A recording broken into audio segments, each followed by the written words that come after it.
Hello, everybody. We are live. It is Friday, April 17th, 2026. I wasn't even going live today. All right. But we have to talk about it. David, the singer, has been arrested.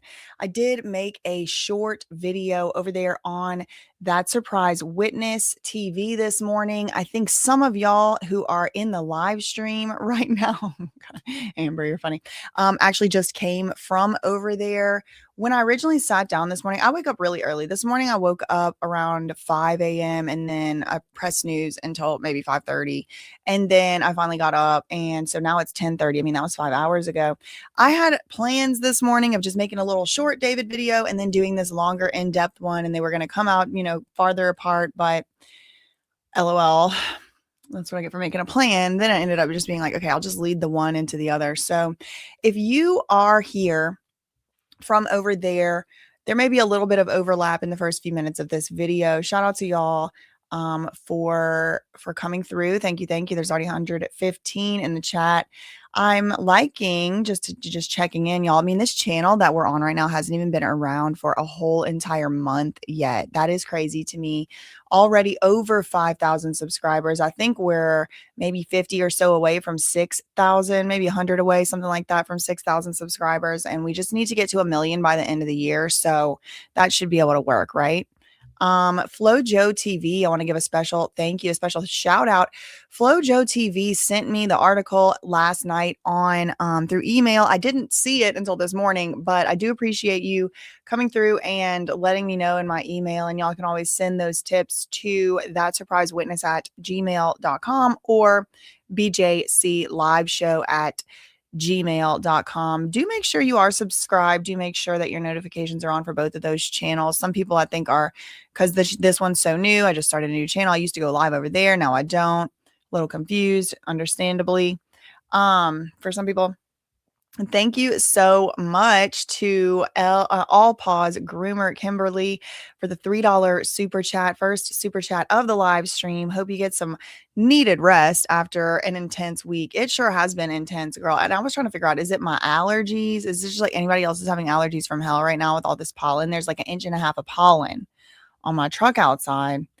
But David has been arrested. Shout out to FloJo TV becoming a member of the channel. Thank you so much. So since we did read that local news article already over there on That Surprise Witness, I did decide to get a different article to read here. This one's from the New York Post, which is a tabloid. Take with a grain of salt, but it does have some exclusive details that were exclusive just to the New York Post about David's arrest. This came out yesterday, last night, about 8:30 p.m. Eastern, which is about 5:30 p.m. over there where David is. David arrested over murder. That's what they are charging him. Excuse me, not charging him. There's not charged yet. He was just arrested on suspicion. For our purposes and for lay people, like the lay person's purpose, that's not like arguing this case in front of a judge. It really, in my opinion, doesn't make a huge difference between like charged, indicted, complaint, arrested. Like, he was arrested by the cops, but it has not been legally determined yet by the prosecutor, by the district attorney in California, that they're going to actually pursue these charges. We're going to have to wait to see until Monday, when this actually does get presented to the prosecutor. And even on Monday, we may not find anything out. I mean, it does kind of seem, the prosecutors did put out a statement, a very short statement. The district attorney put out a statement, and they basically said, yeah, we do know that David was arrested on charges, on suspicion of, not charges, but on suspicion of murder. And they were kind of like, we're going to get the filings and the paperwork and stuff on Monday, and then the prosecutors will take a look at it, and they'll decide whether they're going to pursue the charges or not. But this is confusing to me, because we already have been told as the public that there was a grand jury that was convened all the way back in like November. So what I recently learned that I did not previously know is that grand juries, I guess over there in California or maybe everywhere, are only convened and sat for 30 days. And then if the prosecutors or the DA or whoever is, doing the case doesn't actually get what they need out of the grand jury in the 30 days, then that grand jury goes away. Now they can reconvene another grand jury, but it's a different grand jury and they have to basically start from scratch. So it wasn't really clear exactly what the charge or the suspicion was going to be. It's still a little bit up in the air if David's going to actually be prosecuted. As I mentioned in my video a little bit earlier, if y'all are still coming in from that one, sorry, I got distracted by y'all's comments. David's lawyers have come out and made a very strong statement saying that David was never actually indicted by that grand jury. The grand jury met, they convened, but David was not indicted. I forgot to put my products link them here. I had so much other stuff going on. This is Riri Fenty Beauty. I think it's a gloss bomb. Not sponsored, girl. I had to buy this with my own money. High Shine Gloss Stick in the color 06 Riri. If you're interested. Not sponsored. I don't get any money if y'all go buy it or anything either. Okay, so let me see. I wonder if it's due to his relationships with minors and this is just to have him in custody. Girl, that would be quite the twist. That would be quite the twist. But they did say it was on suspicion of murder. Okay, Deep Thought said, actually, it's been reported that this grand jury has 100 days. Interesting. I learn a new thing every day. Thanks so much to Nixie for the 20 knock, whatever that is. Thank you so much. Congratulations on your new channel. Thank you. Thank you. Okay, so here is the article with the exclusive details from last night. And I do have several links. We have some new information coming out as of this morning. We have some interesting resurfaced clips of David. So we're just going to do a David rundown this morning. And I am going to also be trying to keep up with any live or breaking news that does happen. Let me get the David live updates tracker going. Live, David arrested. Got it. Okay.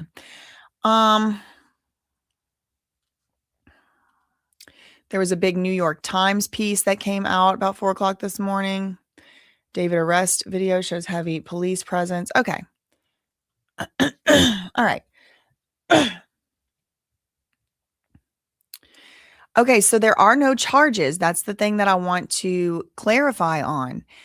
There's 2 ways that I'm going to talk about right now. I mean, there's probably more than 2, but there's 2 major ways that a criminal case can be initiated. One is the DA, the district attorney, brings the charges. Another is somebody is arrested because they're, reported or they're in the middle of committing a crime. Just to give you a hypothetical situation. Let's say somebody is stealing from the store. Let's say somebody's stealing all the candy at the candy store and the store clerk calls 911. Hello, ring, ring. Hello, hi. Someone's in my candy store and they're stealing. Well, who's going to show up? The police. Maybe the store clerk shows evidence. Maybe they do whatever. And then that person gets arrested. Well, the person who gets arrested, there's going to be a probable cause statement. There's going to be, all of this stuff that does go on. And then that case will be referred over to the district attorney or the local prosecutor's office. The prosecutor then takes that file and says, do we want to bring the case? Do we want to prosecute this case of this candy store? Do we want to, meet with the person, plea deal, whatever? What charges do we want to bring based on the evidence we have, etc. Another way that cases are initiated is through grand jury indictments. So the grand jury will be convened. There will be, maybe their police will have been involved, but it looks like more of a complex investigation, murder or something like that. Then it can also be initiated through this grand jury process. I'm probably butchering some of this stuff, but essentially the TLDR is the criminal case can either be started off by the cops themselves, bringing it to the DA, bringing it to the prosecutor, or by the tip going straight to the prosecutors. So this way is apparently wouldn't have even required a grand jury. So I'm a little confused about the process. That being said, I don't think there's any charges that have been brought yet. That's what we have to wait for the prosecutors to do. So, right now, David has been arrested by the police on suspicion of murder. He has not yet been charged with murder. Do you follow? Put a one in the chat, y'all follow. Arrested on suspicion. He's suspected. He is suspected. Shout out to Player Prophet 01 who also emailed me. That's my Acadian cousin. I don't know if y'all knew. Shout out to the Acadian diaspora all over the world, wherever you may be, holding it down. I just learned that Acadians, which my mom did her DNA ancestry, she's 75% Acadian. So I'm like really Acadian, okay? And come to find out we might be a little inbred, but that's okay because we mixed it all up when my dad came into the the mix. My mom is 75% Acadian, and I just found out like last week, might have been this week, that Acadians are a unique federally recognized ethnic group. So the next person that calls me a Karen is getting sued for discrimination under the Civil Rights Act. Okay, don't call me a Karen. I am Acadian. I'm not white. All right. I'm just kidding. Obviously, I'm white, but I thought that was kind of interesting to learn. And Player Prophet, thank you for the tips about. I do have my tea and my like hot. I have some ginger tea, my free BAM cup. So ginger and turmeric and lemon and things going on here. She was like, "Girl, your voice is worn out." I'm like, "I know. I've been squawking about Melania Trump for 15 freaking hours this week. Look at all my cousins in here. Look at all my cousins in here. I'm part French Canadian, so really a cousin. Look at my cousins in here." Lemon said, "I'm Acadian. New Brunswick, Canada. They got New Brunswick, New Jersey right down the street, girl." See, there you go. See. Oh man, I like to joke and say that I you know that the airhead candy that it's like a white one, it says white mystery, that's the flavor. I'm like, that's my race. It's a white mystery. Who knows? It's a big mixture of all this stuff. You're not a Karen, y'all are funny. Anyway, okay, so let's get back to this. Supposedly there was supposed to be some exclusive details in this New York Post article. David arrested over murder of Celeste months after her body was found in the trunk of a Tesla. Now, remember, y'all, everybody's innocent until proven guilty. David was arrested on suspicion of murder and the death of Celeste Rivas Hernandez after LAPD officers swooped in on a Hollywood Hills home the singer was staying at. Now, whose home was this, girl? I'm curious about the home. I want the details. The star was taken into custody Thursday, that was yesterday, by the LAPD Robbery Homicide Division and was being held without bail. No bail. We came to the home with a probable cause arrest warrant for him. This was the LAPD Robbery Homicide Division Commanding Officer Captain Scott M. Williams confirmed to the California Post. So they had a probable cause arrest warrant. So let's just take a small little detour here. And I'm going to type that in and be like, in California. Okay. Because I want to kind of get to the bottom of like, what are these? What's the charges? What's the, I'm surprised. Yeah, white mystery girl is a white mystery. Yeah, spicy. Yes, I'm white with seasoning. I'm seasoned white. I am surprised he stayed local after all this. Indeed. Oh, interesting. Thanks so much, B. Benwell. Apparently, the home was Halle Berry's old home as well as Sandra Bullock's old home at Marmont Street. Is that close to the Chateau Marmont? Okay, so probable cause arrest warrant in California is issued by a judge. And there is a certain specific legal threshold for a probable cause warrant, and that is that there has to be a fair probability that a specific person committed a crime. So according to the police, there is a fair probability that David committed a crime, and the crime that's being cited here is murder.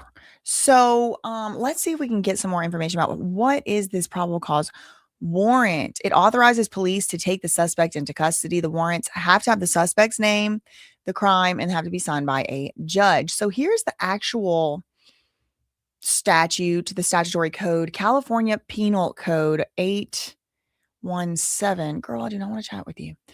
Before issuing an arrest warrant, okay, so before you can just go and snatch somebody up off the street or out of their home or, out of a private residence, what has to happen? The magistrate, this is like a judge, has to examine a declaration of probable cause. Okay, so somebody has to make a declaration.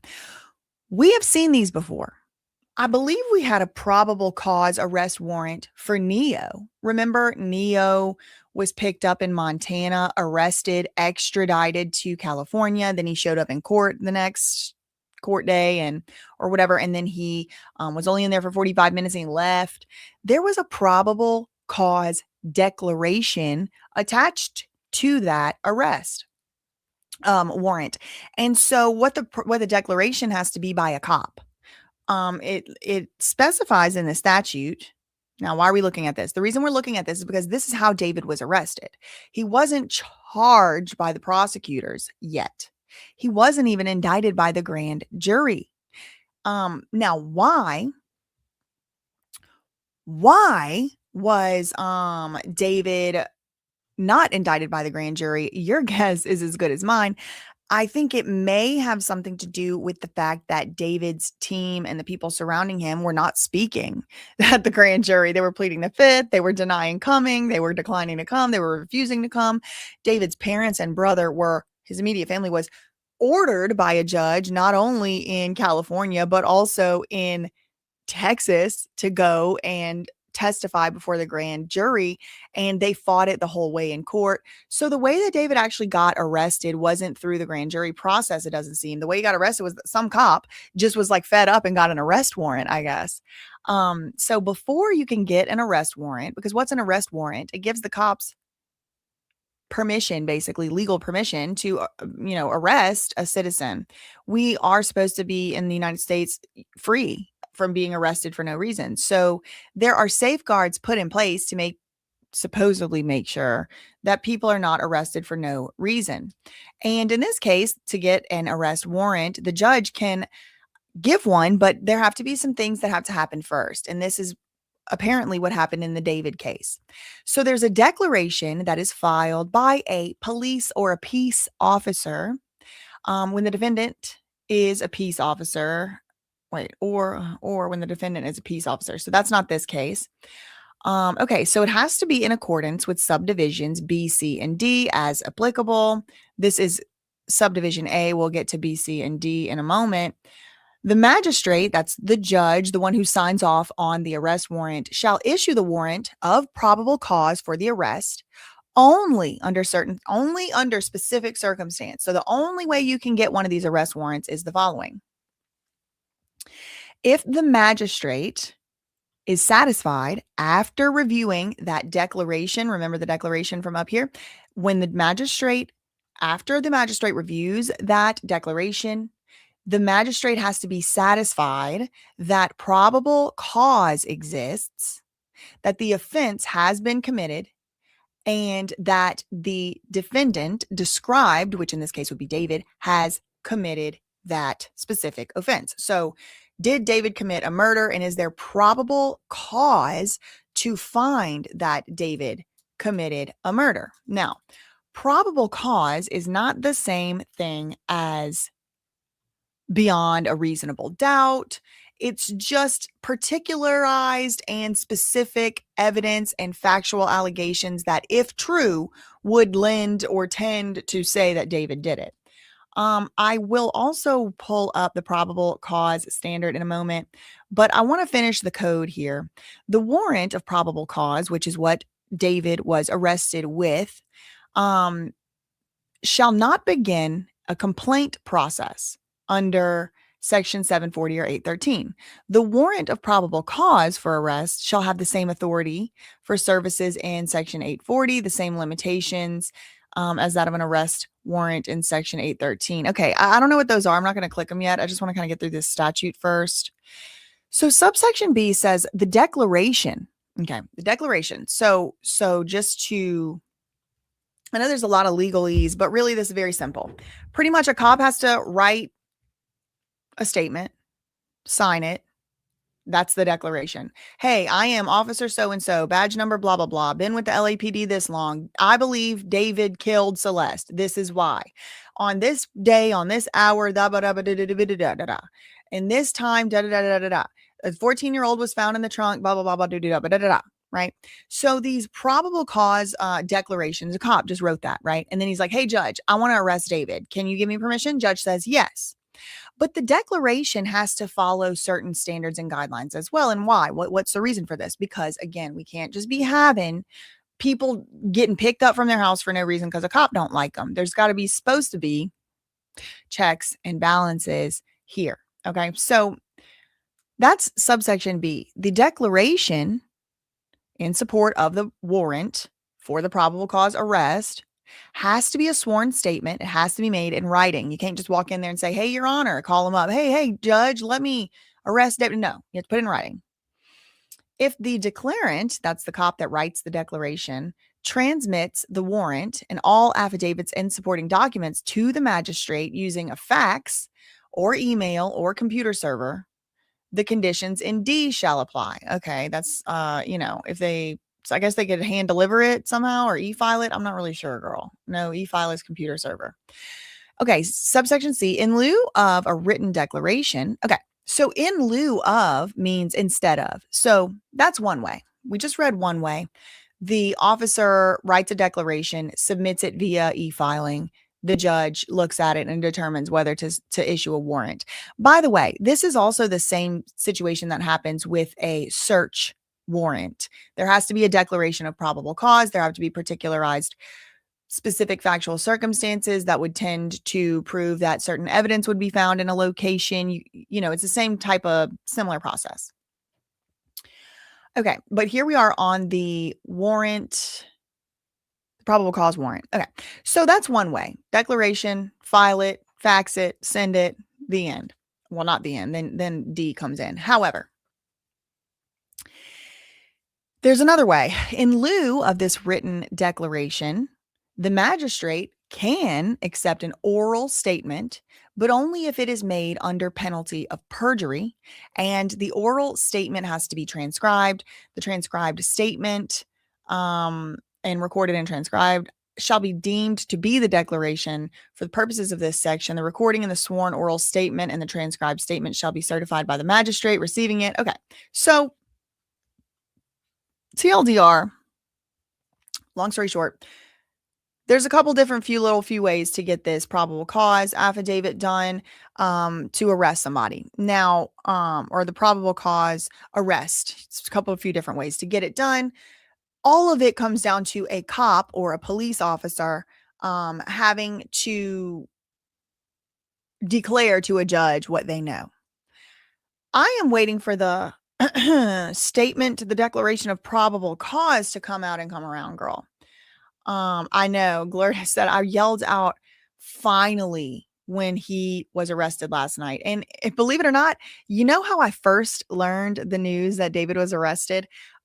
Our cousin, brother, Tufstino over there. He was live and he had this big David thumbnail. And I had just finished watching something and I returned back to the home screen on YouTube and he was live and it was like David arrested. I'm like, okay, finally. People were jumping out of bed to jump onto YouTube. I was so tired after the 5.5 hour live stream yesterday. I could not possibly get back on, but I did think about it.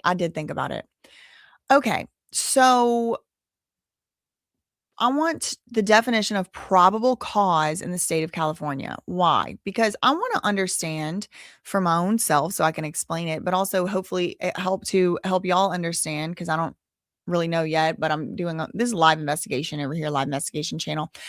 I want to know for my own self about the specifics, the mechanics of how David got arrested, because it does seem to be a little unusual.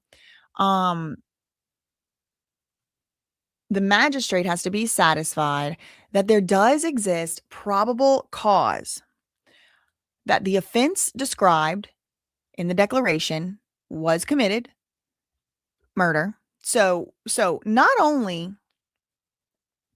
do you have to show, hey, David did something? Obviously, first you have to show a crime was committed at all. You can't arrest somebody for no crime. So the first thing from the probable cause affidavit has to be a crime was committed. And since we're being told that he was picked up on suspicion of murder, then apparently there's a magistrate judge in California, in Los Angeles, who definitely thinks Celeste was murdered. This is news, or probable cause that Celeste was murdered. This is news because at first we had that cop over there in California, the same robbery homicide guy, I think, saying there's really no evidence that any crime was committed other than maybe, concealment of a body or whatever. And it's like, really? And Steve Fisher has been railing, kicking, screaming, and thrashing against that notion for months, that there's only evidence that there was possible disposal of a body improper or whatever. He's like, well, okay. What about harboring a minor fugitive? What about harboring a missing minor? What about maybe possibly being in a romantic relationship with a missing minor? Things like that. So, but now, if we're reading this correctly, and I mean, I think I am, it's pretty straightforward. The magistrate that gave the permission to make this arrest had to be convinced to some degree that the offense, murder, was committed, and that David, defendant described therein, David, committed the murder or the offense. But what does this even mean? The judge has to find that there exists probable cause. What does that mean? In the state of California, it may be defined in a specific way, but probable cause really is from the constitutional First Amendment and due process, equal protection, and fair trial aspects of the United States Constitution. So even though it may vary state by state how they define probable cause, it really is pretty much all protected by, at a bare minimum, the federal United States Constitution, as defined in California criminal law. Okay. So,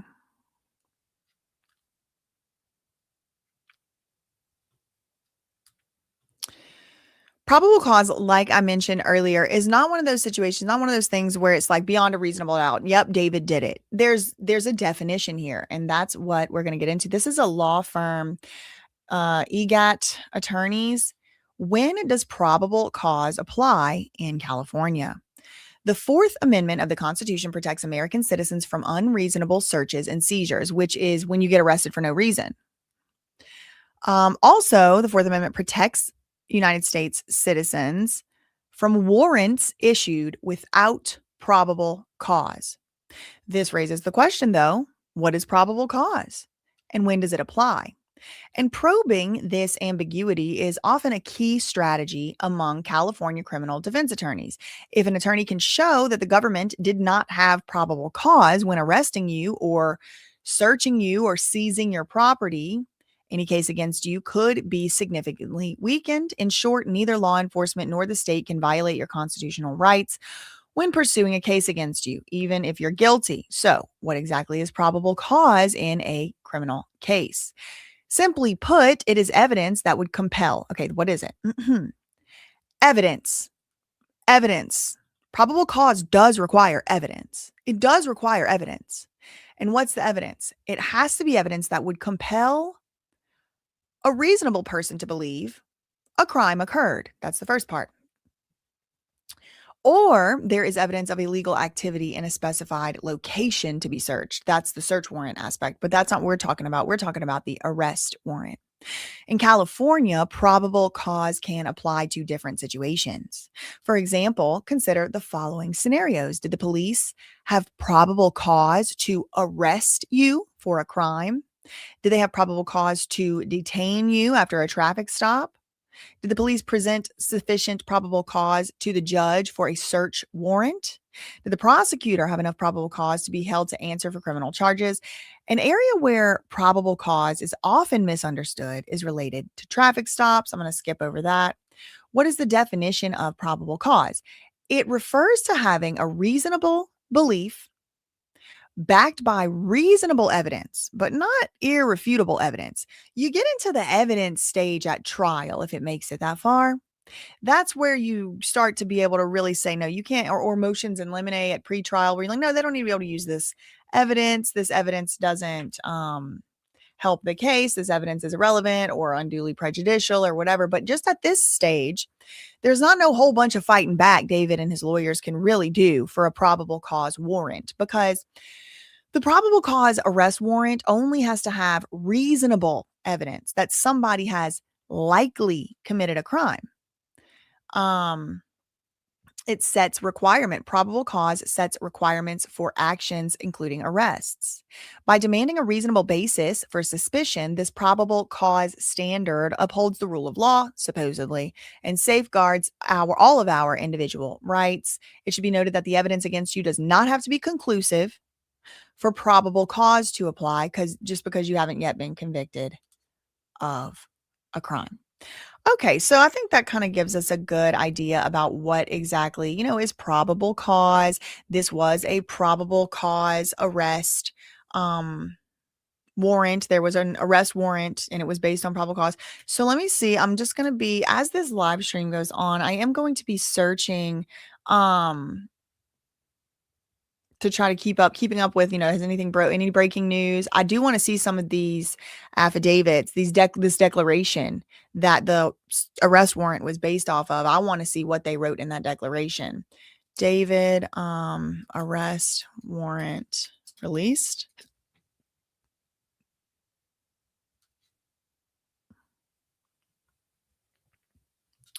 I'm looking for the arrest warrant to see if that's been released.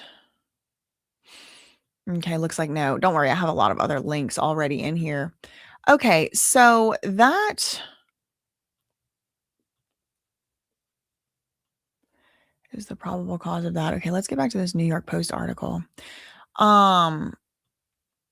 We came to the home with a probable cause arrest warrant for David. Okay, so we just kind of looked into that and what that really is on the little detour we just took. LAPD Robbery Homicide Division Commanding Officer Captain Scott M. Williams.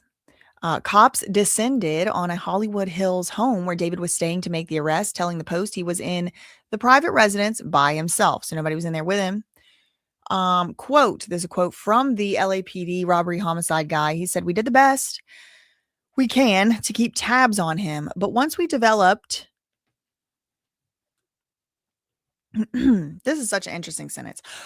"Once we developed probable cause to arrest him for murder, then we were on him pretty diligently." However, it doesn't tell you when they developed this probable cause. We did the best we could to keep tabs on him. Once we developed probable cause to arrest him, we were on him pretty diligently. So this makes it seem like they were just kind of like keeping track of him, keeping tabs of him. And now I have so many theories. I have so many theories swirling around in my head that I'll, get to as this live stream goes forward. But I want to kind of cover some of the actual facts first. I wonder why this is being done this way. I need a Two Disgruntled Men podcast. I need Garagos to weigh in on this.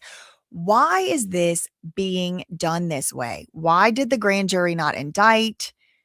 What evidence do they have? They had a probable cause arrest warrant to have a judge give permission to arrest him, but the grand jury didn't indict him. I don't know why. I have all these theories. Shortly after he was arrested, taken in, officers were seen outside his home, and so was his attorney, Blair Burke. Is that Blair Burke right there? So here's some pictures. Detectives from LAPD Robbery Homicide Division arrested David, a 21-year-old resident of Los Angeles, for the murder of Celeste. Rivas, he is being held without bail. The case will be presented to the district attorney on Monday for filing consideration. A grand jury investigation into the case started in February. I thought it started in November, where David was named as a target. He has not spoken publicly. Oh, excuse me. Whew. He has not spoken publicly since the discovery of Celeste's body. Authorities told the Post, so this is the cops in them, they told the New York Post they considered the public interest in the case as they worked to make the arrest. He said there was a lot of outside pressure for investigators to act quickly. Investigators were able to put that aside and do the tedious, meticulous work that was needed to ensure that we had an airtight case once it came time for an arrest. And you know me, I'm sitting on the other side of the country from over there. I don't know these people. Nobody's telling me any insider information. Nobody's giving me any insider tea or insider knowledge. However, I have kind of waffled back and forth myself. I go back and forth because it's like, on the one hand, people get arrested for suspicion of things when there's not a dead body in their trunk.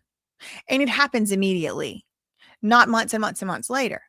On the other hand, I sat through that Sean P. Diddy Puff Daddy Combs trial.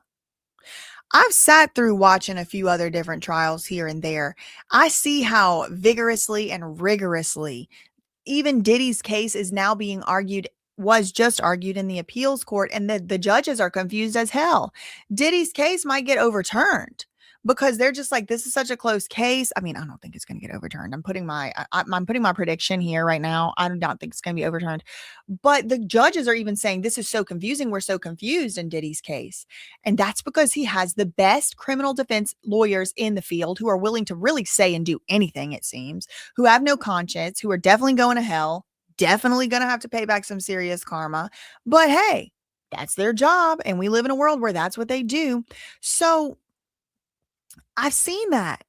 And it's like, if David really did anything at all that led to the death of this child, he ought to rot. He ought to fry.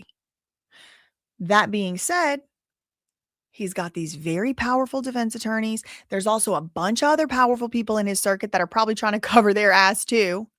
And so I could see both sides. I really could. I'm like, I don't know what it is. Maybe they were just not. I mean, maybe the investigators were just dragging their feet because they are corrupt and they didn't want to arrest David. But maybe they really wanted to slam this guy and they knew that they were going to have an uphill battle. I don't know. I don't even really have an opinion one way or the other. I'm just, that's why I have gone back and forth on it. But this quote from Captain Williams of the LAPD Robbery and Homicide Division is telling. He says, yeah, we were being pressured by the public. Yeah, we were being pressured, but we didn't fall to that pressure. They put it aside, he said. We instead did the tedious, meticulous work that was needed for what? An airtight case once it came time for an arrest. All right, so now it's confusing because the grand jury didn't indict, but it's been months and months. The cop, the head of the LA Robbery Homicide Division, said that they weren't about to arrest him until they had an airtight case. And it seems like that's what he's implying. Now, on the other hand, David's lawyer, Blair Burke, is saying they do not have an airtight case. They didn't even get an indictment from a grand jury. So why did they arrest him? I know I was supposed to be off today. I know. Please take a second to show your support by hitting the like button. I pray LAPD does indeed have their ducks in order. Am I crazy to still believe David did not unalive Celeste? I just don't think he did it. I don't think it's crazy. I mean, everybody's entitled to their opinion. This also is a case that we've already been told in reports that David didn't act alone. That is what has been reported, that investigators believe, there's not a fact, but it's been reported, He didn't act alone. So could David have contributed to or conspired in the unaliving of Celeste and not actually himself done it? Sure. Could that still lead to conspiracy to murder charges? Sure. I don't know if David did or didn't do it, but I do think that, or I'll rephrase. I hope that they're not only pursuing murder charges. I hope they have very rigorously and thoroughly investigated the other possible crimes that David possibly committed. I'm not saying he did. I'm saying I hope they looked into it. Now, this does bring me to the specific. We'll do a little brief linguistic analysis here on David's lawyers' statements. Because if you read between the lines of the statements, you can kind of start putting together a picture. Let me see if it's okay. The quote is coming in just a couple paragraphs. Our office, this is the okay, so we just heard from the LAPD robbery homicide division. And now we're going to hear from the district attorney. This is another part of this whole thing I find to be weird. The district attorney is the one, from what I understand, who was arguing this case for the past few months before a grand jury. So now they're like, I don't know, play pretending like they don't already know everything about this case. Look, Bear Honey said, I think they were getting their slam dunk. They were getting their slam dunk. I don't know if David did it or didn't do it. I think it is possible that David didn't actually physically himself with his own bare hands unalive Celeste, but how'd she end up dismembered and decomposed in his trunk? You know what I mean? Like an accessory after the fact, someone who helped to cover it up. I wouldn't be surprised at all whatsoever to find out that someone else did the actual dirty work. This does feel very mafia, organ trafficking, gang, cartel, like some type of related to some type of organized criminal activity. And I'm just not sure David was like involved like in that type of lifestyle, at least quite yet, but he might have been. I don't know these people. I do not know these people. So the district attorney did also make a statement, quote, our office is aware of the arrest of David by the police, LAPD. The case is expected to be presented to the Major Crimes Division, at which point the prosecutors are going to review the facts like they don't already know these facts and evidence to determine whether there is sufficient evidence to file charges. Oh, girl. Whoo. I'm taking a nap after this. A release from, this is a press release. At this time, additional information is not available. We're going to share with you on Monday once a filing decision has been made. So they're going to make the filing decision on Monday. I think this is a little bit, look, y'all know me. I try to be fair. I try to be down the middle as much as I can. I am biased, but I do try to be fair. This situation makes me think, this is all just lip service. Like the prosecutors are definitely going to file. They're definitely going to say, yeah, we're going to file, but they can't say that now because then Blair Burke and these really good defense attorneys are going to be like, they already had their mind made up. And so they are now putting the groundwork down to say, no, we didn't. We got a lead from the LAPD. They had a probable cause arrest warrant. We looked at their evidence and we believed them. So we didn't make any rash decisions and judgments, but I think they already know they about to process. That's my suspicion prediction. Dark Elf agrees. I don't know. No, Tara, this is a new channel. Yes. This is not That Surprise Witness. This is BJC live show. Okay. Yeah, I know. Acadians, we don't play. Leave us alone. Don't call me a Karen, because if you do, I'm going to sue you under the Civil Rights Act for a hate crime, okay? I am a member of a protected ethnic group. Okay. Back to this article. Now, speaking of, did David do it, meaning the murder? let's circle right back around to David's lawyer's joint statement. Quote, "Let us be clear." Yes, please be clear. The funniest thing is it's kind of like, whenever you're about to say something real mean and you're like, "No offense, your breath stinks." Like, there's no way to tell somebody their breath stinks without being kind of like slightly offensive. Like, no offense, you're being kind of loud. Like, no offense, that does not look good. Like you say no offense and then say something offensive. That's kind of like what I'm realizing lawyers and politicians, some lawyers and politicians do. They say, "Let me be clear." And then they say some very unclear, obscure, vague, meaningless string of words. Okay, so that's kind of what's going on here. And I'm going to show you why. We're going to do a very fine-grained linguistic analysis of these couple sentences. Let us be clear. The actual evidence in this case will show, all right, what actual evidence, let's look at the actual words she's saying too. The actual evidence in this case will show David did not murder Celeste, and he was not the cause of her death. Okay. There has been no indictment returned by any grand jury in this case, and there is no criminal complaint yet filed. David is not charged with anything. He has only, quote, been detained under suspicion. And then they make a promise that I can guarantee you they're going to keep. Quote, "We will vigorously defend David's innocence." Great. 4 sentences. Let us be clear.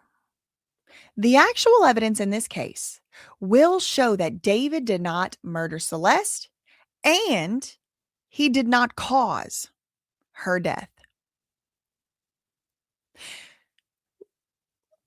Let's do a linguistic analysis of reading between the lines real quick. I don't know if y'all knew this or not. I minored in linguistics. I majored in English, so I know a thing or two about language and how to analyze a sentence. What people don't say is just as important as what they do say. This would have been a great, perfect opportunity for the lawyer to say something like, "David has never been inappropriately involved with any minors, including this dead one that was found in his car." She could have said that here. She didn't. What she said is the evidence will show David didn't murder her and he didn't cause her death. Okay, what else did she not say? My client did not dismember or decapitate this minor. My client had absolutely no clue this was in his car, and we're going to go after the people responsible. She didn't say that, did she? So these 3 very high profile, very well paid, very successful, very, very effective lawyers had an opportunity to make a statement. They all 3 approved this statement because it came out on the behalf of and on the part of all of them, on the behalf of David, but by all of them. All they really said is, he didn't kill her. He didn't kill her. What about chopping her up? What about hiding the body? What about going on tour with a body in your front trunk? That would have been a perfect opportunity for these lawyers to say, this is all a big setup. He didn't do any of those things. See what I'm saying? See what I'm saying? He did not kill her. He did not cause her death. Okay, fine. Let's take that as truth. Did he know what caused her death? Did he supply her with the thing that caused her death, even though he didn't cause the death? Did he facilitate circumstances as an adult in his house, as an adult, that led to someone else causing Celeste's death? These are questions that I have after reading this very vague, very unclear press statement. Let us be clear. He did not cause her death. Did he chop her up, Blair? You could have put that sentence right there. Nor did he decapitate her, nor did he put her in a freezer, nor did he dismember her body and put it into bags. My client did not buy an incinerator. My client did not intend to use that incinerator. Like any of these things could have been mentioned, but they weren't. What people say, especially lawyers in press releases, is every bit as just important as the stuff they don't say. So that's why I stated earlier, I hope that when they do, if they do charge him with anything, it's not just murder. Because then you may have also, again, the Diddy problem. When you pin everything on a RICO and you can't get the RICO, then what? If you pin everything on a murder, which is different than manslaughter, by the way, murder means premeditated, malice aforethought. It means you meant to do it. It wasn't like, oh my God, I walked in on my, wife cheating and I beat the guy cheating with her to death. That's not always going to be considered murder. Sometimes that's going to be considered manslaughter because you didn't necessarily have the requisite intent. Actually, that's the wrong example. Scratch that. The requisite intent. Okay. Obviously there's accidents. You get in a car accident. You're not drunk, just a car accident, whatever, your brakes fail, whatever. That's not murder. You didn't intend to kill someone. But if you went chop somebody's brakes, you cut their brakes to where they can't brake. That's murder. Because you knew what was going to happen. They weren't going to be able to brake. You knew that it was likely they were going to die. So murder is different than manslaughter. And the real difference is the mens rea, the mental state. You have to intend to kill someone to be charged with murder. It's hard to convict somebody of murder. It's one of the most difficult things to do. So a lot of times people will do these plea deals. Well, they'll plead down to second-degree murder, second-degree manslaughter, or negligent homicide, romantic homicide, one might say. So I hope they're not just going to say murder, because these lawyers are probably going to be able to get him off for malice aforethought murder.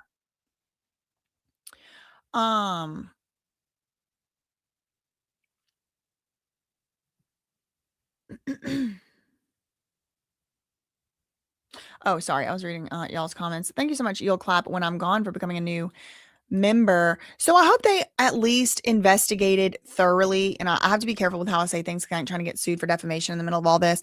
But I'm hoping that they investigate thoroughly and were able to find probable cause for something else as well, other than just murder, because that's going to be a really high burden to prove. And you already have Blair Berg out here, doing what Blair Berg does. So David is innocent, they're saying. This dismembered body was found in the trunk back in September after employees in a tow yard smelled a foul odor coming from the vehicle. Celeste had previously been reported missing by her family in April 2024. So she had been missing for over a year on record. Shortly after the body was discovered, David canceled his remaining tour dates and went silent as online speculation continued to grow around David's possible relationship with Celeste, including photos that surfaced of the two together before her disappearance. As the case continued to develop, more horrifying details emerged about the condition in which Riva's dismembered body was found, including the fact that her body parts were dumped within 2 different cadaver bags in the Tesla.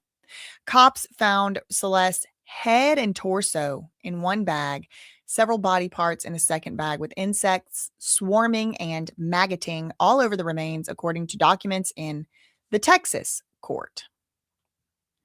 So, LAPD itself did post about this incident on Twitter. They posted this at 12:49 a.m. my time, so it was really late at night in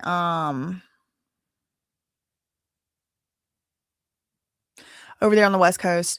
Is this the same neighborhood? Excuse me. Is this the same neighborhood as the Bluebird Avenue thing? Okay, LAPD Robbery Homicide Division. This is LAPD headquarters Twitter post. LAPD Robbery Homicide Division, along with the assistance of LAPD GND, Gang Narcotics Division, arrested David for the murder of Celeste. So here are some pictures they posted themselves. U.S. Marshal is there. U.S. Marshal Police Task Force. FBI was there. FBI was there. I'm just learning. Look at this.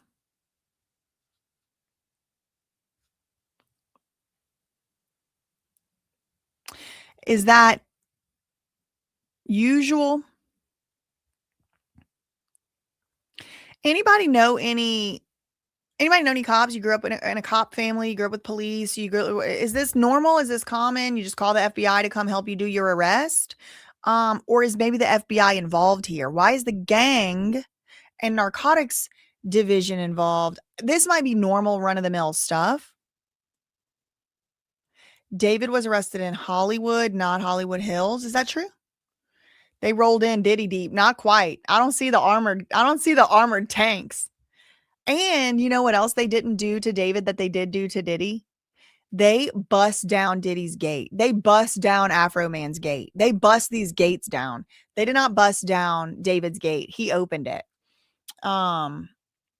Somebody let me know. Is this, because to me, when I see this, it appears to be unusual. This is a California state criminal case, and they have the U.S. Marshal. Okay, maybe that, but they called in the local FBI for what? Look, that says FBI, does it not? That's from the cops' own post. Did they have helicopters? Yes, ma'am. They did. They did. Not Diddy deep.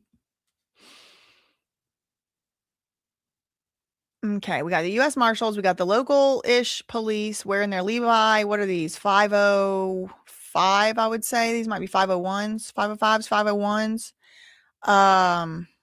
Those, I don't know if those are Levi's too. Got to do a fashion police over here on the police. Police the police, you know what I mean?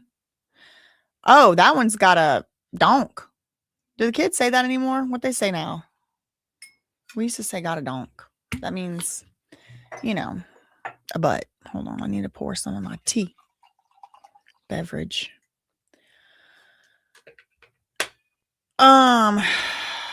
What do they got? This is a battering ram. I don't know what that is.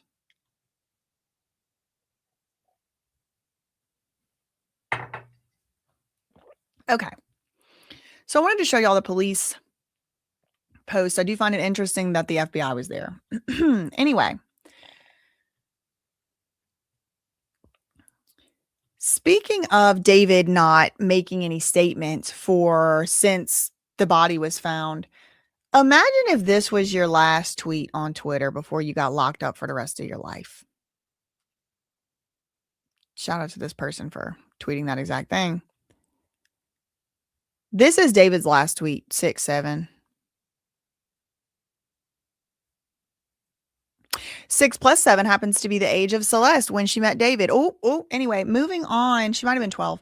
I was unable to find any arrest information about David. I looked for him in the LA inmate search. His name didn't come up. But Steve Fisher did find the arrest number. Yes, congratulations to the OGs in the chat, y'all. We are up to, oh man, it went under. Well, I'm going to have to do a congratulations to us in a little bit. Oh my gosh, Kadisha Lynn, in the house. Oh my gosh, she is so knowledgeable. She is on top of things. She gets stuff posted so fast. She covers this case. She covers other important cases. I'm just a little fangirling right now. Shout out to you in the chat. Oh my God, I can't believe you're in here. That's one of the reasons I also wanted to start going live earlier, because I was kind of like going live at the same time as like everybody else. I'm like, I want to watch people's lives. I want to watch people's breaking news. Like, let me get my lives done earlier. So yeah, we're back down below 700. We'll celebrate again, when it gets up. I'm upset he didn't get locked up before his birthday last month. Somebody said, this is definitely a Hollywood ritual, they say, and could be, girl, could be. Yeah, we're finally here. We are finally here, girl. Love you, love you, love you, mean it. That's probably my cousin, y'all. Okay. So Steve Fisher, thankfully, was able to look. He's a private investigator, so it doesn't surprise me at all whatsoever that he is able to find stuff I couldn't find. But he did. I mean, this is probably public record too, by the way. He just knows where to look. more so than I do, especially in this area, this missing persons and arrests and stuff like that. David is inmate number 7221640. This is the public custody record, age 21, date of birth, March, ID number, custody status is in custody as of last night. And the location is with the LA County Sheriff's Department. Now, I looked him up and it didn't come up for me. So I don't know if they've now hidden it or if I just, I don't know, looked at the wrong database or something, but I was unable to find that he was in there. I was unable to find that he was in there. But thankfully, Steve Fisher is on the case. Hold on one second.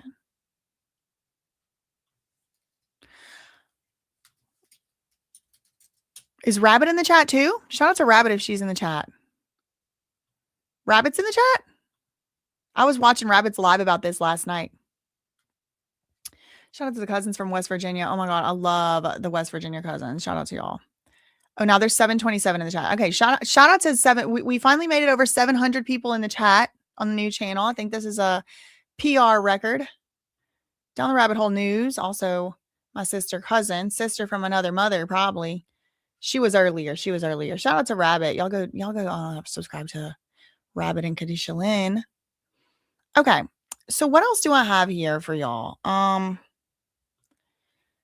The videos. I did play them in my video about the incident earlier, but let's play them again here on the live stream. I know not everybody in here right now was in my video from Surprise Witness. So this is a video, and the POV, I want you to know, we are literally lurking from the bushes. Okay, this is some serious POV IRL paparazzo. All right, we are lurking from behind a bush. We are in the bushes, in the trees, in the neighborhood with this camera. Okay, and so you're gonna hear this loud noise playing, and I'm like, it must be a nearby AI data center, but in fact and indeed, I think it's probably the helicopter that's flying overhead.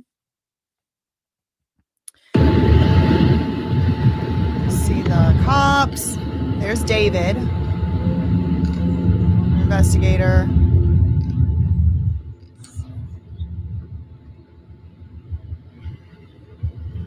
It's just me. It's blurry.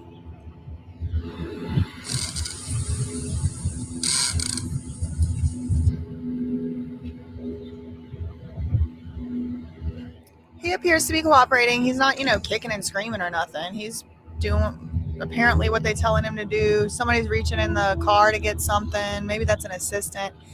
It looks like all these folks right around here are cops or law enforcement of some type. There's that FBI guy.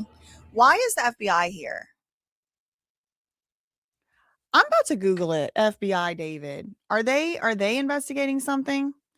Oh my gosh, thank you so much. Heal with Nona Black TV. Hi, just supporting your new channel. Thank you for all your hard work. I am a cousin. Oh my God, shout out to the cousins. Thank you so much for that $19.99 super chat. Thank you so much to all the cousins, all the aunties, all the uncles, all the girl dads. Thank you to everybody who is supporting the channel. Why is the FBI? Kadisha, were you in here? Kadisha Lynn, were you in here earlier? Just a few minutes ago, there's the FBI. Let me show you, girl, because they're not reporting this. Look, the LAPD, they posted on Twitter last night, LAPD Robbery Homicide Division, along with the assistance of the Gang and Narcotics Division. Okay, fine, but they didn't say along with the assistance of the FBI. But let's look at the picture they posted right here. Here's a police officer. Looks like a regular old police. They got their open the gate tool right here. Oh, they already battering, girl. Here's the police, U.S. Marshal right here. And then boom. What does that say? FBI. They got the FBI in the camo, in the bulletproof, in the helmet. I mean, this dude looks like a freaking Navy SEAL or something. He's jacked up, swole up. Good Lord. And they have him just right there. I'm about to look.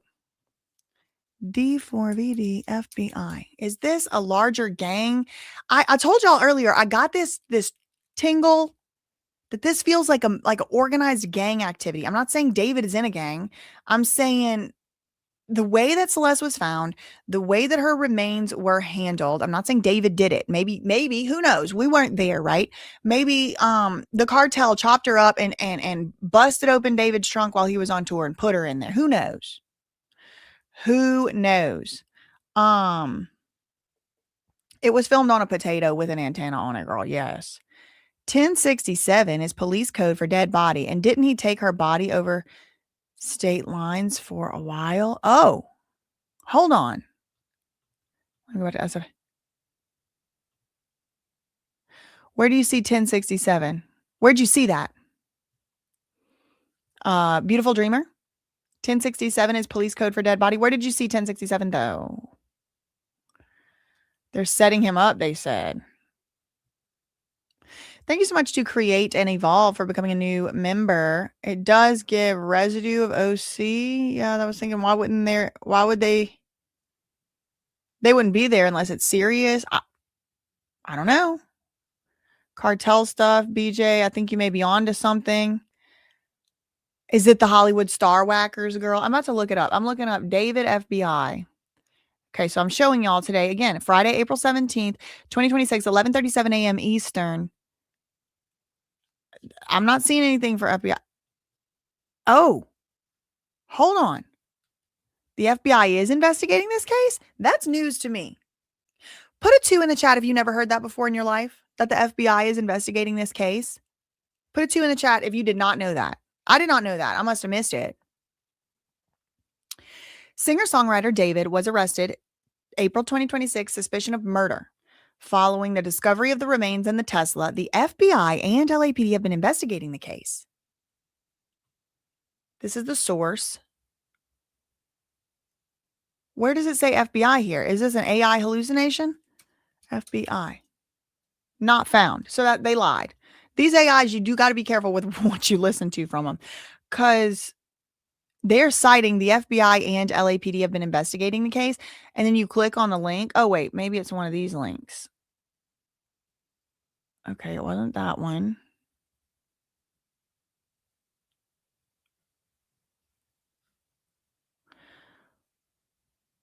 Which one is saying that the FBI? Let's go to ABC News. Not us accidentally busting the FBI's mission. Not us. Not the LAPD. No. I don't see anything about FBI. Okay, I do have some other articles. Maybe, yeah, people did not know this. 2, Amber said, Sassy Cass said, deficit, Adrian,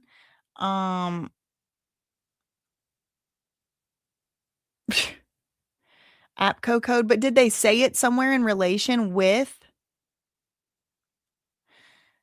did they say it somewhere in relation with David though? Hold on 1 second. I need to send one text message real quick.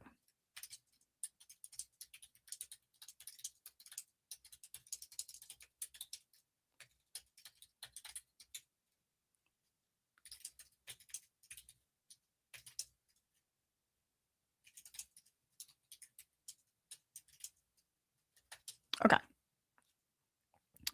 Make sure, please, if you are here for the first time, please be aware you're not on my other channel, That Surprise Witness. Make sure you're subscribed to this channel. This is the only place I go live now. All right.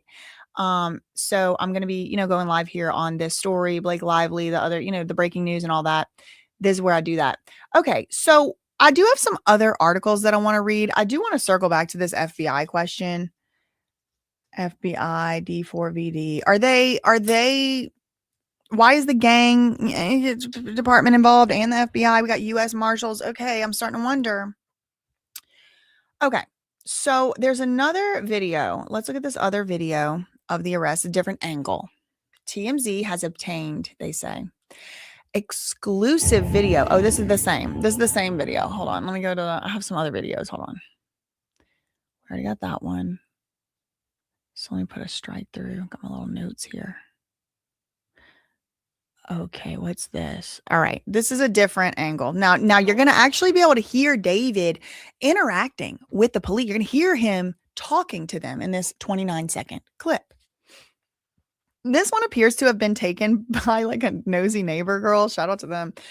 They're like, behind their screen window and they're like filming down in some type of courtyard. I don't know if this is like an apartment complex or maybe these people just live next door. I guess I could look into it. But it's gonna obscure my view from the gate. If you try to run or if you try to resist, you will get hit with my lethal. It's gonna hurt. I got you. If you try to run, we have canine on premises and you will get bit. I got you. All right, so the gate is locked. You want to open the gate? Okay, so someone on, the loudspeaker or whatever is like, we do have non-lethal weapons and we will pew pew at you if you try to fight. Also, we have a canine here and you will get bit if you try to run. David's like, okay, I hear you. Got it. 10-4. The gate is locked. Do you want me to open the gate? Now, I wonder if that's the same gate that they were battering down earlier or it's a different type of gate or whatever. But he, I guess, opened the gate. And then this obviously seems like this was recorded before the in the bushes lurker. Kadisha Lynn said it says it could become federal if there is child exploitation or S-type crimes. Okay, good to know.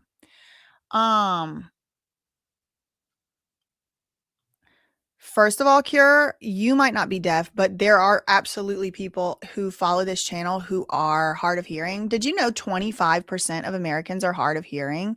And sometimes whenever you play videos on YouTube into the microphone, it kind of has a little bit of interference and feedback. And so for the purpose of my channel, which is an edutainment channel, I do want to make sure that everybody actually knows what's going on. So, I'm going to thank God tonight in my prayers for you, Cure 8493, that your hearing isn't messed up. But 25% of Americans do have some form of hearing loss. So just be grateful and stop being so bitchy. This is my channel. I say what I want over here too. So if you don't like it, you can go watch somebody else's channel. I will not even know that you leave. Anyway, back to what I was saying. Let's see what else. Okay, that one is chaos erupts as David is arrested. Okay. So here's new arrest footage that I didn't cover in my previous video on That Surprise Witness that just came out today. This morning. Another exclusive. Watch it be the same. Watch it be the same thing we just watched. But it does say, look, 9:14 a.m. this morning. Okay, so this one's 46 seconds long.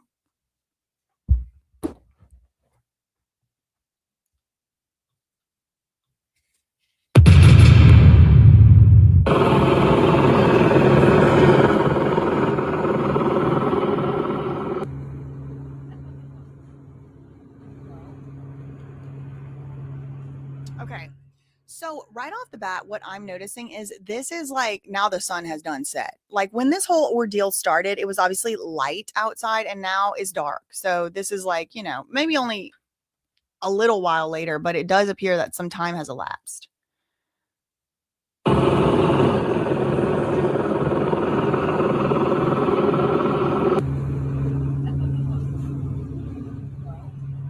This looks like a DA, or it could be a detective.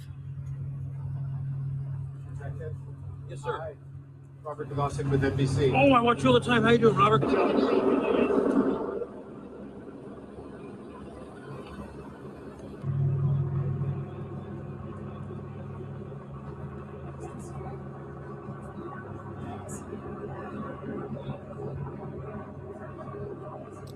Now, it does appear like all the people around here are investigators, detectives, cops. It doesn't look like anybody is like lurking around here that's not got a gun on their belt.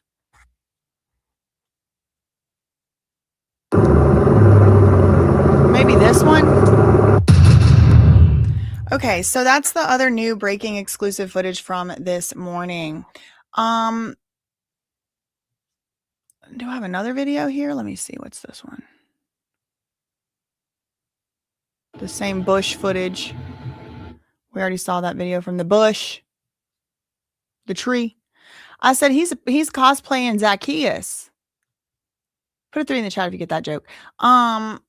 Okay, so we also know David's attorneys maintain his innocence.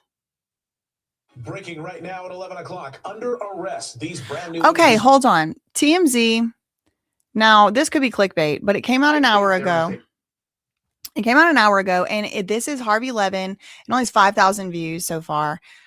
David Case, what I just found out. Now, it could be clickbait, could be nothing new, but it came out only an hour ago, and he said, what I just found out. So let's see if he's got any more exclusives from the David camp or anywhere else. Problem in the prosecution's case against David the I singer. do too. I think something's going on. Let me explain. The grand jury has been hearing this case for 5 months, since November. Beth Silverman, the DA. I don't know if the grand jury has been hearing. I don't know if it's been the same grand jury, by the way. They may have been needing to keep like refreshing the grand jury, because like who has 5 months to not go to their job, to not raise their kids, to not do whatever they need to go to the dentist. Like the same people have been meeting for 5 months. I don't think that's actually likely. So I think it's misleading how Harvey just said that. But there has been some grand jury activity for the past 5 months. I think that's a more honest way to say it. Has been presenting witness after witness after witness to this grand jury to get a grand jury indictment. We know that there has been a dogfight between the DA's office and the medical examiner over cause of death, that we are told and have been told for a long time after Celeste Rivas's body was found that they were having a very difficult time establishing cause of death. Mm-hmm. And that is an issue here. Mm-hmm. But then the question, if Beth Silverman was before that grand jury for 5 months Mm-hmm. with the end goal of getting an indictment for murder, why did the police arrest David Right. yesterday? Right. And then say they're going to present the case to the DA on Monday. Okay. So that Usually I'm like, ugh, with Harvey Levin, and still to this day, I mean, right now I am too, but I agree. Why did the prosecutor go through months of the grand jury activity trying to subpoena David's mom, trying to subpoena David's dad, trying to subpoena, going back and forth, fighting in court, trying to get, they extradited Neo, all of that to get a grand jury indictment, but they didn't get it. They didn't get the indictment. Everybody knows you could indict a ham sandwich. Like, that's a saying. You could get a grand jury to indict a ham sandwich. It takes almost, I shouldn't say almost no proof. I mean, it does take somewhat of proof, but like, what went on in the grand jury that she wasn't able to get an indictment? Now, another theory I have on the other side of this is she didn't need a grand jury indictment. They never needed a grand jury indictment. They always could have gone this route. But what they wanted to do was get those witnesses on the stand and get them under penalty of perjury and try it out. Like almost do like a mock trial in the grand jury. If you're a lawyer, if you're a paralegal, is that something you've ever seen? Where it's like a really high profile case, they really want to take this person down. They do like a practice run through the grand jury and then they're like, okay, got to go by. And then they go through this other route anyway. That's a possibility. 1 second. I need to send a text message real quick.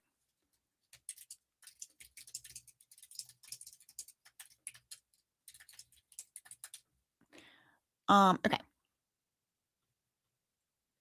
So it is weird. It is weird to me. I mean, before I even clicked this video, before I even knew that Harvey Levin had said anything,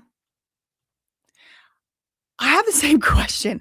Something does seem wrong. It seems like there is a problem, a snag, a snafu. Again, these are some of the most sophisticated criminal prosecutors at the state level in the whole country. Perhaps the most sophisticated, other than maybe like NYPD, New York, the district attorney over there, or Manhattan. It does seem like something is amiss. Why are they going through this probable cause affidavit instead of look, the cops said they had an airtight case.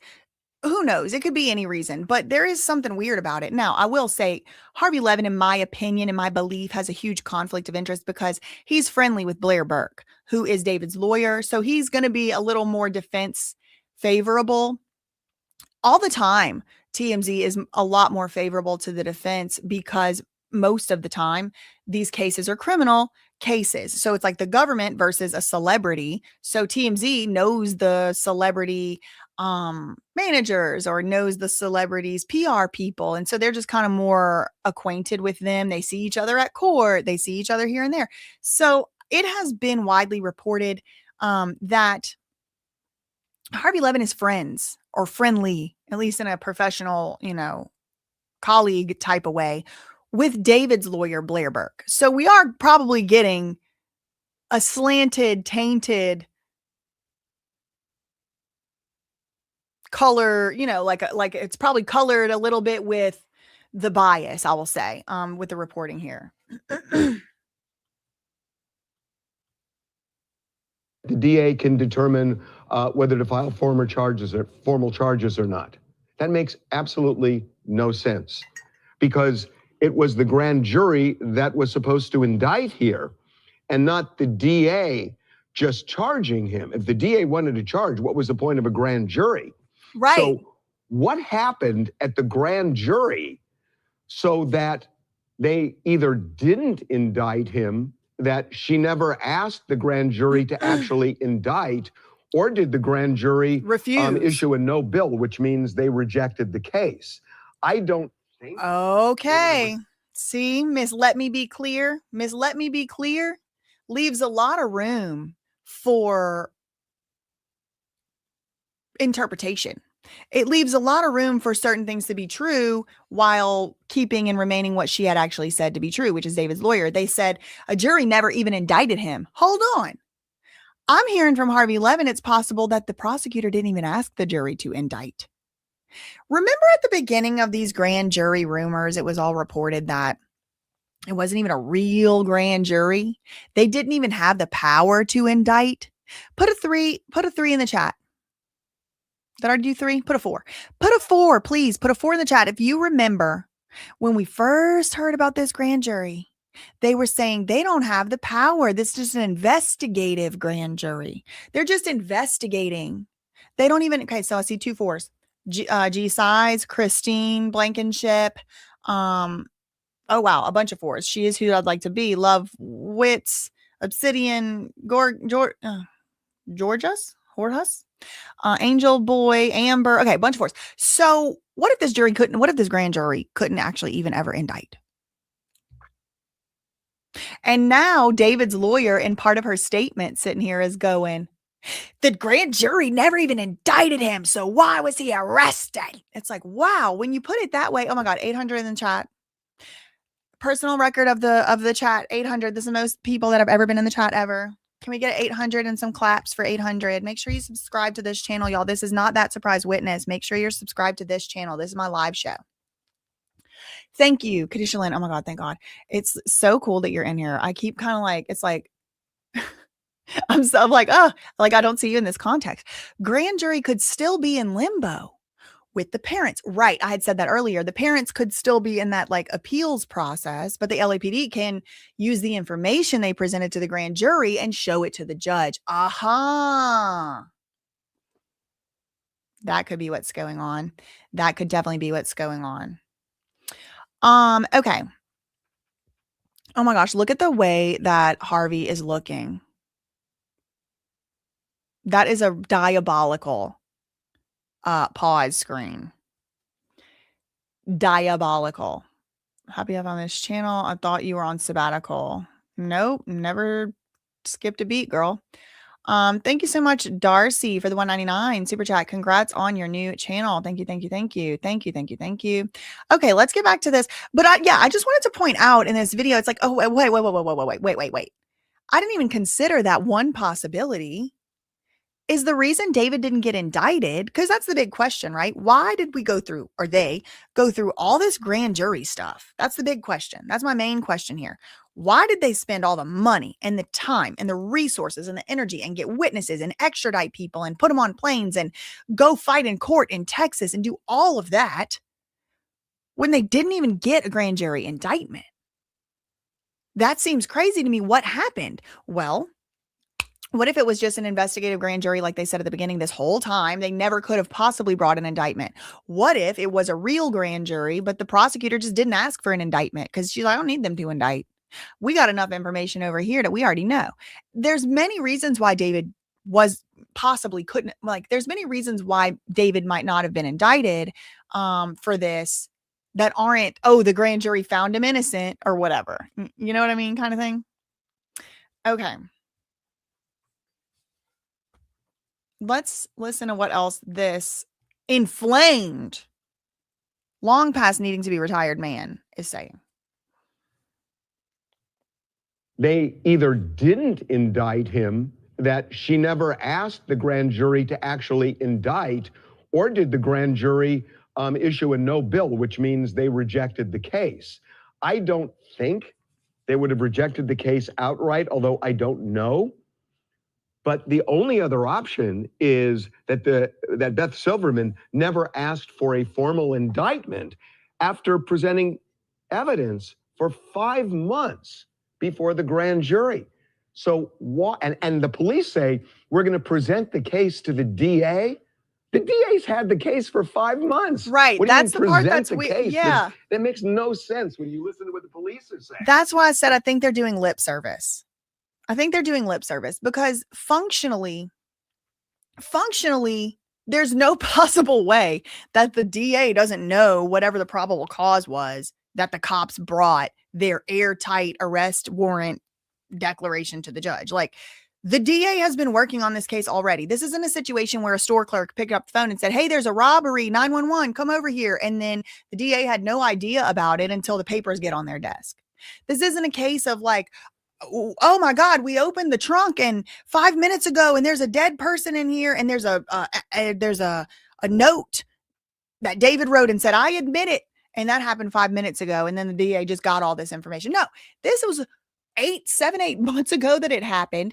The DA, Beth Silverman herself, has been prosecuting this case or bringing this case before a grand jury for months at the very least. So now it's like, oh, we got to wait to see what the cops are going to send us over to see if we're going to indict him.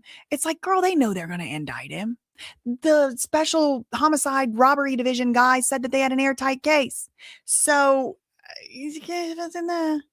what's going on here? I mean, Harvey Levin is like real, obviously emotionally invested. I think it's because he's friends with this person. Maybe he knows who actually did it and they're trying to, I don't know. Who knows, girl? Who knows? Who knows?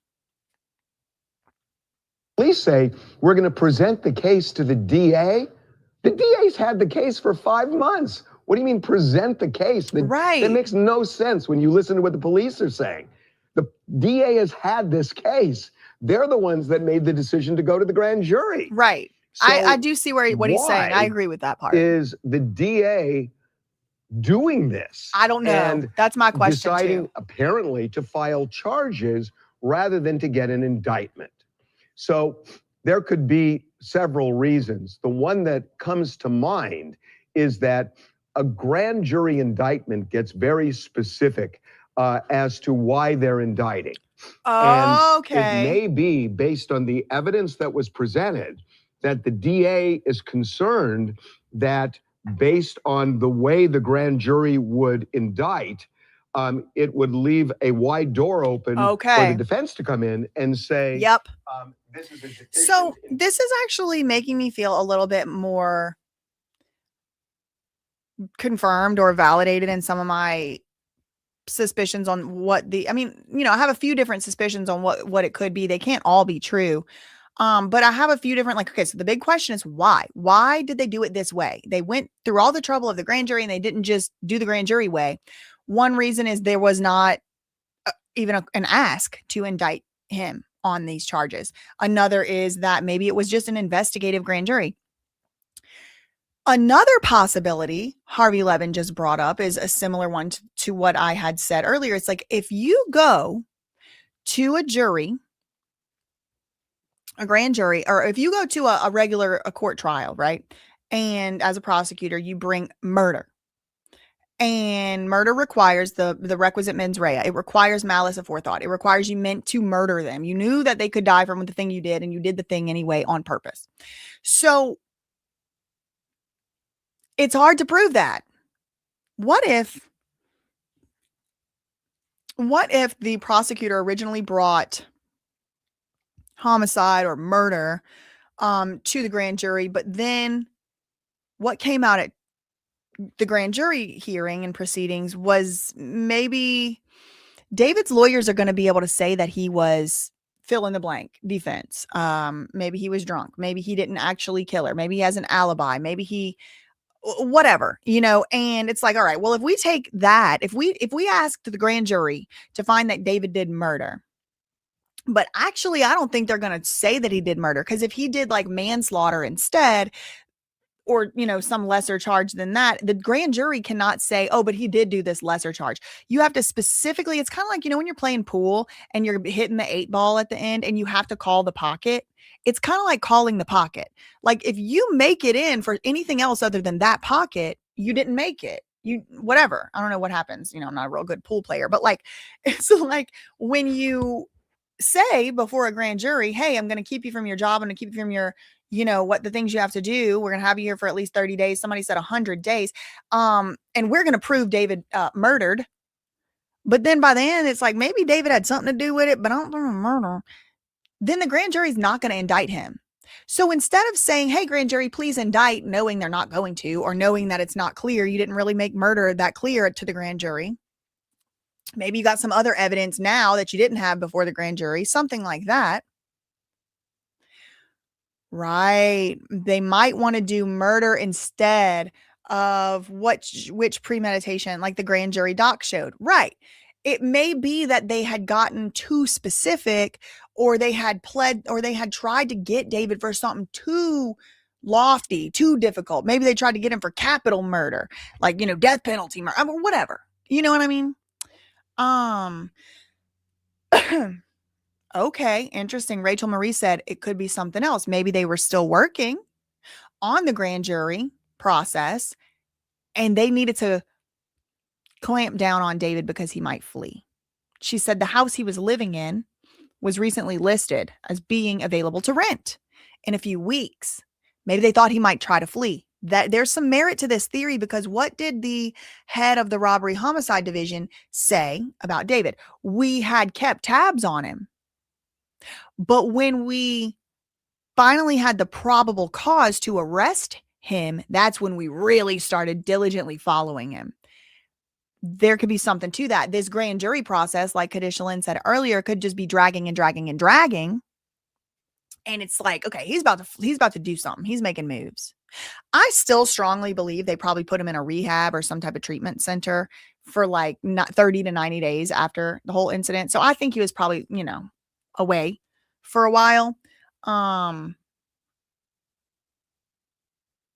Okay. Shake said any type of testing results, maybe DNA or electronic forensics, maybe that finally came back. And testimony in a grand jury investigation can lead to an immediate arrest. Perfect information. Thank you so much. That is very helpful. Look, we're getting a lot of different things coming in through here that are not just, oh, David's innocent and the grand jury found him innocent. Look at this theory right here from Sheikh Mihan. He said, or is it Mihan? He said any type of testing results like DNA, maybe electronic forensics, maybe they were doing their diligence and finally found some DNA. They finally found some electronic. They finally found some type of forensic evidence. Or what if the grand jury was still just meeting just this week or last week, and finally they got some testimony that gave them the probable cause to arrest right then and there? That could have happened. That's another possibility. Yes. His 6'7" tweet makes me believe the rehab theory. Okay. So let's get back to this inflamed garden gnome. Indictment in terms of proving the elements of murder. I went back a little bit. I just DA is concerned that based on the way the grand jury would indict, it would leave a wide door open for the defense to come in and say, this is a deficient indictment in terms of proving the elements of murder.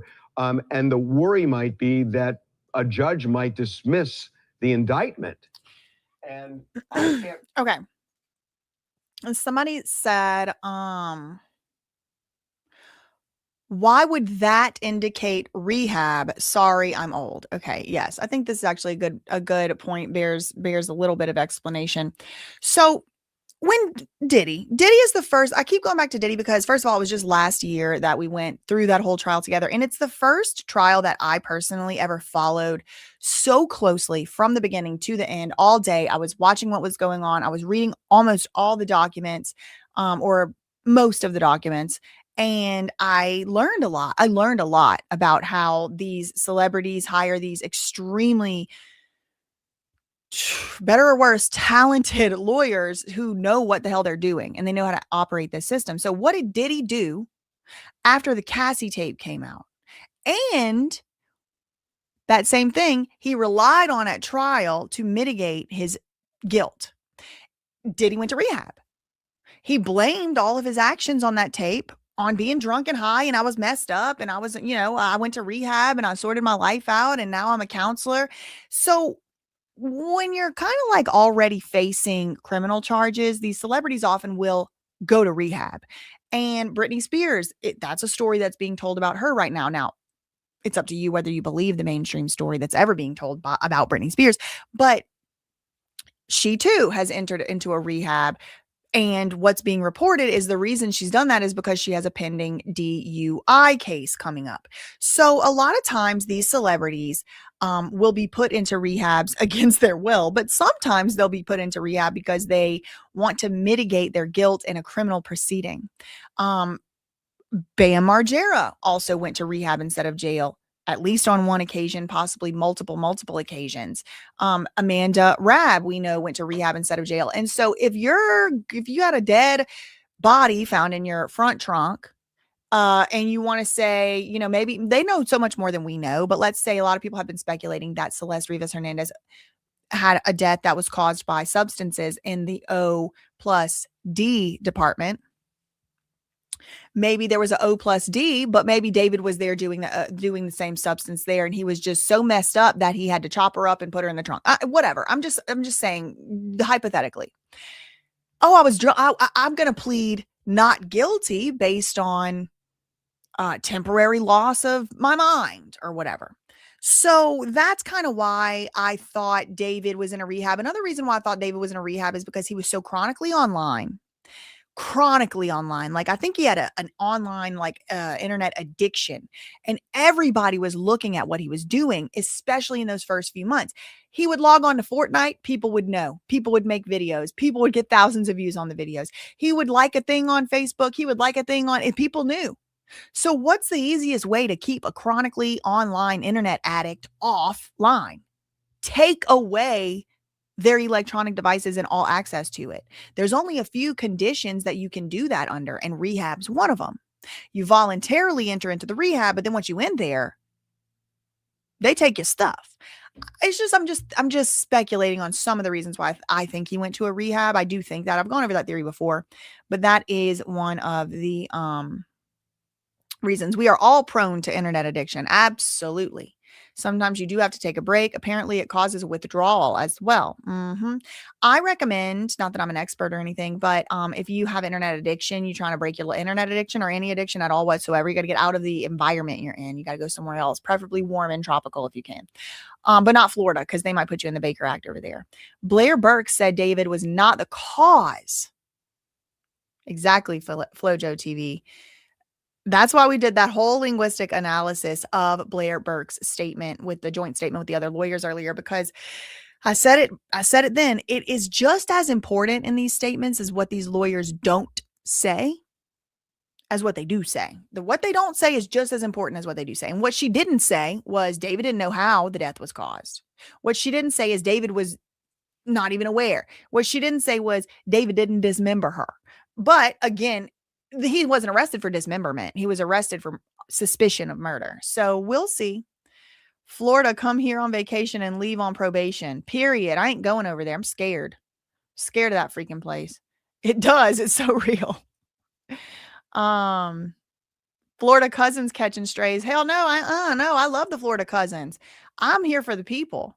Y'all in danger too. They can come pick you up for anything. Dr. Bober, somebody could just pay Dr. Bober to lie and say you got some drug problem. You might have never done a drug in your life and you're going to rehab. It's crazy. Prayers up for the Florida cousins. I love the Florida cousins. I'm nervous. Her statement on that, Kadisha Lynn, oh my God. Okay. Makes me think Celeste's cause of death didn't come back. That's going to be David's argument. Bingo. You're right. 900 in the chat. Woo. I agree with that. I agree with this. I agree with this theory. So Kadisha Lynn said her statement on this, the lawyer statement makes Kadisha Lynn think that Celeste's cause of death came back as inconclusive. There's no cause of death, or maybe the two coroners found, the private one and the public found two different causes of death or something like that. And that's going to be David's argument. David's argument is going to be, I didn't cause Celeste to die.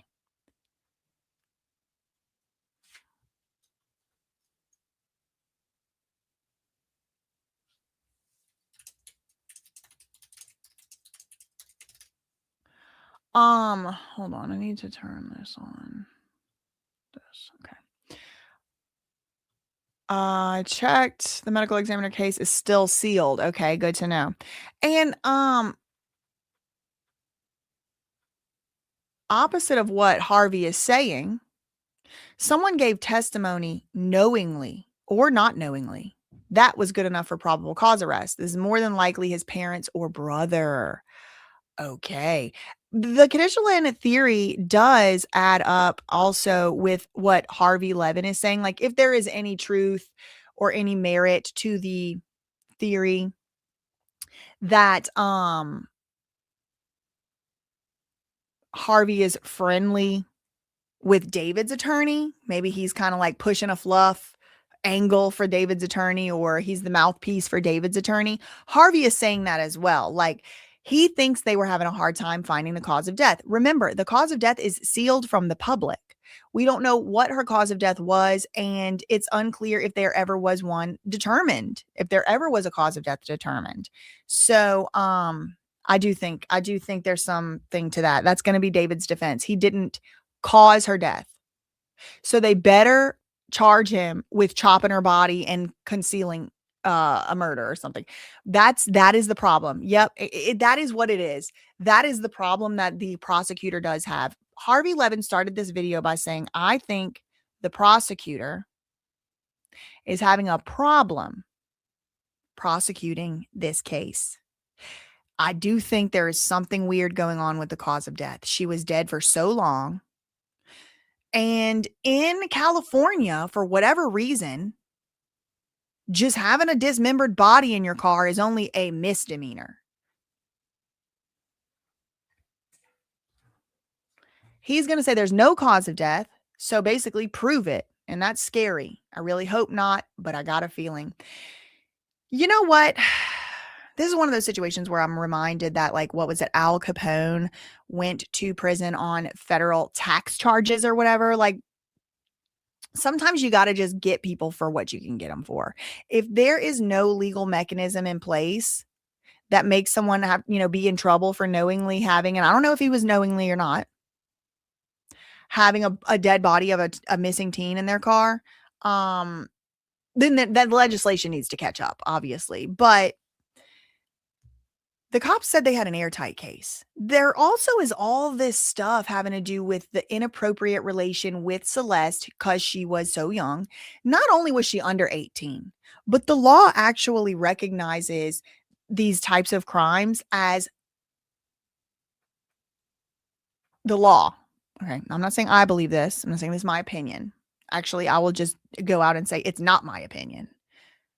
However, the law treats these crimes very differently based on the specific age of the victim. And when I say these crimes, I ain't talking about murder. I'm talking about the other kind that he's not charged with, but that's been speculated. I'm trying to follow terms.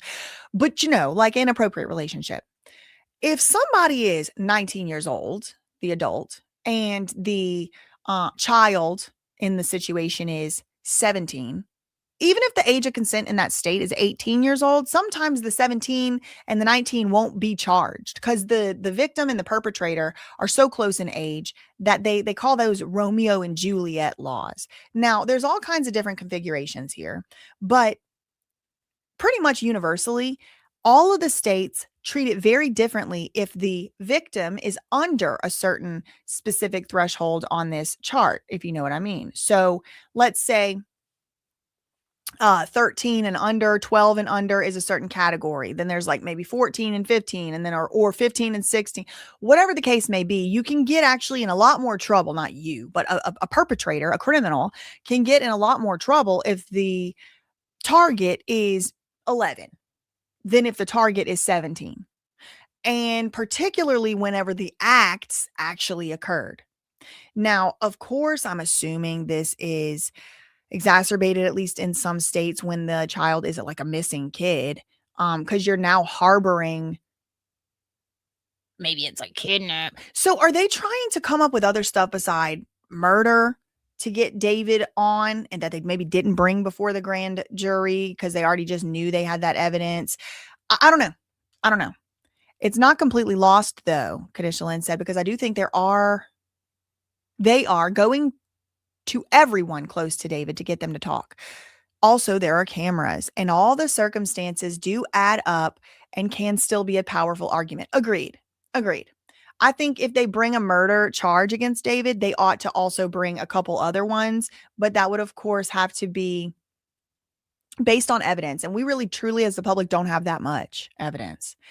Thank you so much to Shake. Let's see. Someone could have given testimony that puts David directly involved despite the cause of death being sealed. True.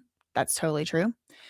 764 Colt Rico. That's another possibility. Thankfully, we don't have the Romeo Juliet law in California. Thank you for letting me know that one. Good to know.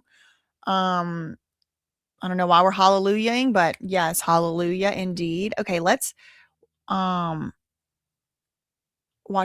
some more of this video from Harvey. He just posted this an hour ago, and he's like, this is what I just learned from his friend Blair Burke, probably, in my opinion and belief, not a fact. Really think of another good reason, other than if the grand jury rejected the case, for the DA to spend all that time before the grand jury and then to say, okay, now we'll just charge him. It doesn't make sense. It does not make sense. Something is weird about it to me. And, yesterday felt like a show. There's a lot of behind the scenes here.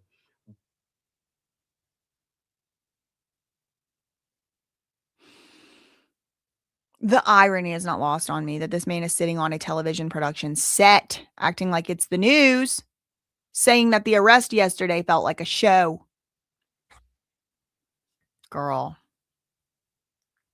But when you look at, the way this went down with the police, this felt like a statement more than just an arrest. Why was the FBI there? There is something going on here that is really interesting, and I don't know what it is. I wonder again, if... It would seem like if the case... I wonder if they don't have kind of like a backup case, like a plan B. I wonder if they have a plan B of like, fine, y'all don't want to let us bring this case for murder in California. We're going to have the FBI in here, and it's going to be a child trafficking situation then. How about? I wonder if the FBI is like sitting on go, like they're waiting to pounce. Is that compelling? And they spent 5 months before the grand jury. Why didn't the grand jury issue an indictment? So, okay, all right, is going to come up here. We're going to read this. Thank you so much, Leonardo. Apparently, TMZ has now put out a new article, and in that article, we'll read it after the video. They say this was an investigative grand jury, not one that makes an indictment. So when all y'all were putting fours in the chat, I might be getting, I might be getting a little crow's feet, girl. I might be getting a little wrinkles, but the memory is still working. The grand jury was never going to indict him because it wasn't an indicting grand jury. Womp womp. So that defense kind of falls out of favor, doesn't it?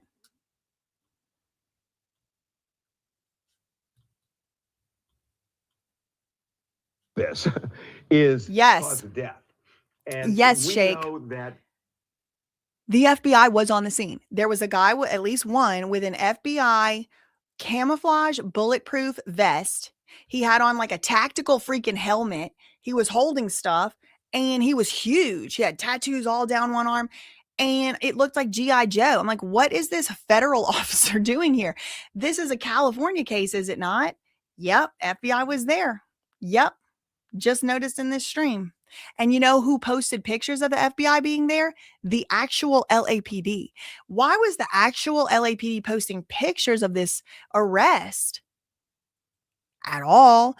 It's fine. I'm glad they did. Thank you. Transparency. I'm not mad at all. I'm glad they did it. But they don't post pictures of every arrest they make. They post pictures of this one. And in the 4 pictures they chose to post, one clearly showed an FBI agent guy, with a gun and he's big officer.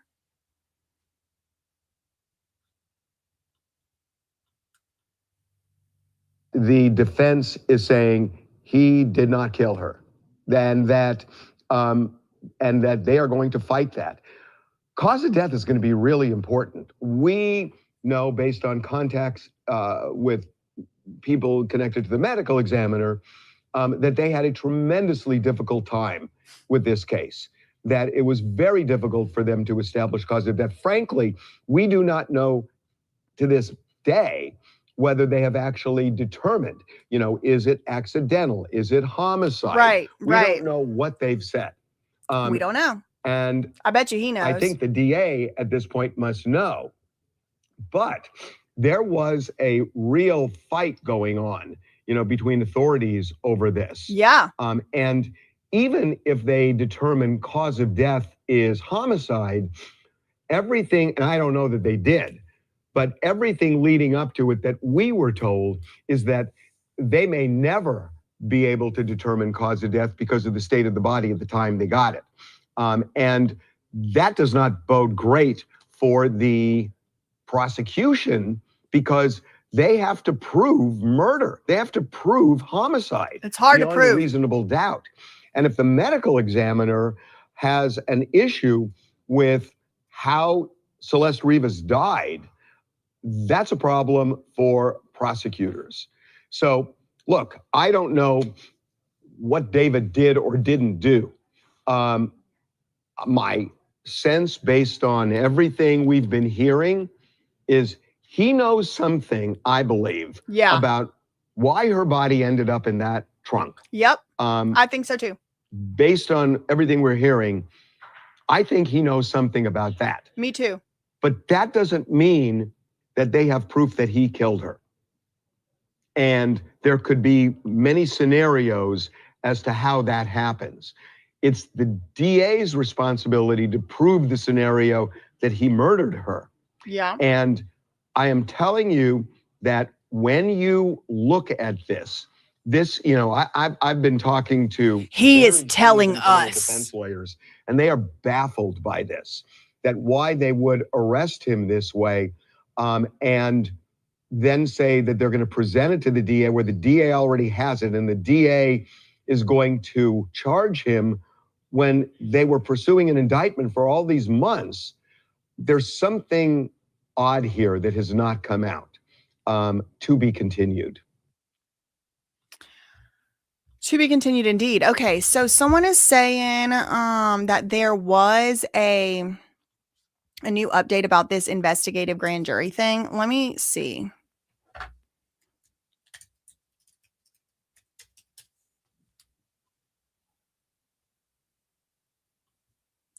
Okay, here is an exclusive article, but I don't know if this is exactly the one. It is new.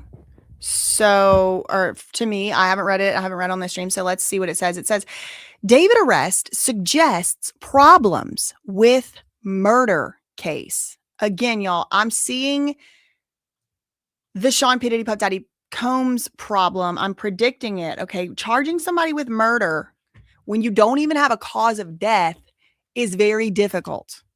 Very difficult. If you're just trying to lock somebody away, for 25 years. It might be a little bit easier to prove manslaughter, negligent homicide, accessory after the fact, conspiracy to conceal. It might be easier to get somebody on that. Plus, carnal, whatever, juvenile, whatever. You know what I mean?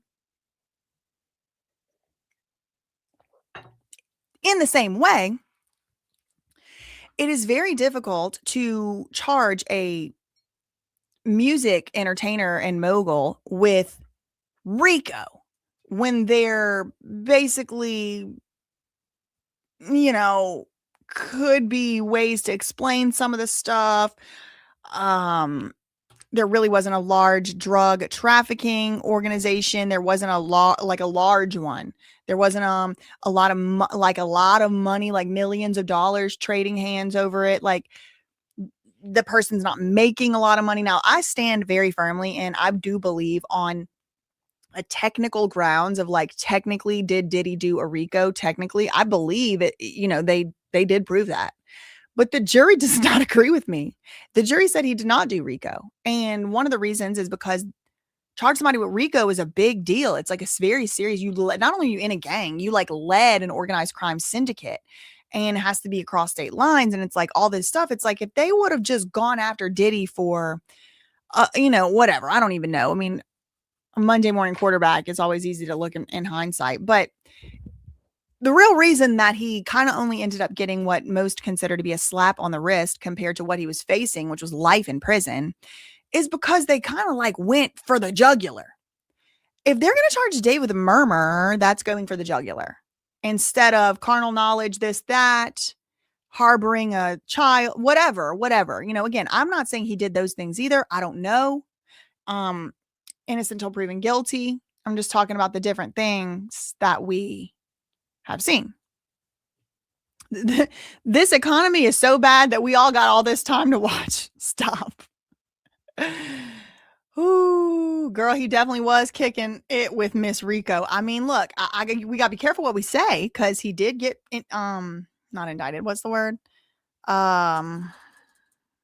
Exonerated? No. I don't know. I can't think of the word. He got found not guilty for RICO. Okay, did not get found guilty on that. But do we know there's no autopsy report, or is it sealed? There is an autopsy report, but the autopsy report might say that they couldn't determine the cause of death.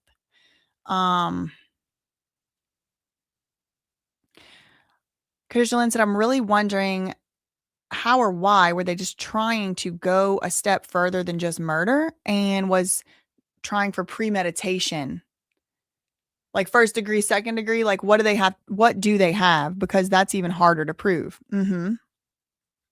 Acquitted. Yes. What an obvious word. Sometimes they just don't come to the front of my mind. Acquittal. Yes. Thank you, Deep Thought. Thank you, Love Wits. He got acquitted on RICO. So we can't say that Diddy did a RICO, because he was acquitted. I think they could determine cause of death because she was in pieces and decomposed. Right. And she had died probably months earlier, if not maybe just weeks earlier. Also, there was that whole thing, don't forget, about like she showed up to the morgue frozen, but then maybe she didn't. What was that about? And could her having been frozen or even kept in colder conditions, the body being kept in those conditions, affected what the medical examiner was able to find? Could it have kept them from being able to find out more exactly when she passed away, because the decomposition wasn't happening at a natural rate? But I keep remembering the statement from the robbery homicide division guy. That said, we were under a lot of pressure from the public to arrest David, and we put that pressure aside because we wanted to make sure that when we arrested him, we had a, quote, airtight murder case. Quote, airtight. The cops are saying airtight. The homicide robbery guy is saying airtight. So, I don't know, Leonardo. Nothing is a 0%. All right. We don't know anything. There is a universe. There is a universe somewhere parallel to this one where David did absolutely nothing wrong. Greater than 0%. Let's say 0.01. And David did nothing. His money changer managers are, I don't know, organ harvesters. Maybe his money changer managers needed to get some, youth blood for their newest facial or something, and also needed to make sure David was completely compromised. And while he was on tour, somebody took that girl out of a freezer and put her in the trunk, or somebody called the police and lied and said, "Oh, I smell an odor," or whatever. I mean, there is a universe. There is a universe. I'm not saying it's likely, but it's greater than 0, where that car, David's Tesla, got towed to the tow yard with no body in the trunk. That is possible, because the reason the car got towed to the tow yard in the first place is because where it was parked. There's a universe where David was completely set up. Now, do I believe that's what happened? Absolutely not. There is not a single thought in my mind to think that David is being set up. I think, like Harvey Levin just said, David knows some stuff. But there's cameras all over the place. There's cameras all over the place that just don't work. What about the cameras in Jeffrey Epstein's cell the night he died? They just didn't work when he died. What about the cameras in the Intercontinental Hotel that Diddy, according to trial testimony at his trial, sent somebody to go pay $50,000 to have deleted? There's cameras and there's corruption. And these people have money. They're at the highest of the high. If somebody else killed Celeste, who's in David's circle, let's blame it on David. He's already in a relationship with her. People will believe it's him. There's a universe where Celeste's body was being kept in a freezer. And after it was towed to the tow yard, who knows, could have been the tow yard guy, dumped that frozen 2 cadaver bags right there in that car. And over the next 2 or 3 days that the car sat in the tow yard, it started to melt. And that's when the smell started to come out. Do I think that's likely? No. Do I think that's what happened? No. Do I think it's possible? Yes. And this is the type of stuff they teach you in law school. You got to have a completely wide open mind. You got to be prepared for whatever the truth is. I'm biased. I don't think David's being set up. But I know logically it is always possible. You know that thing where you get amazing hair.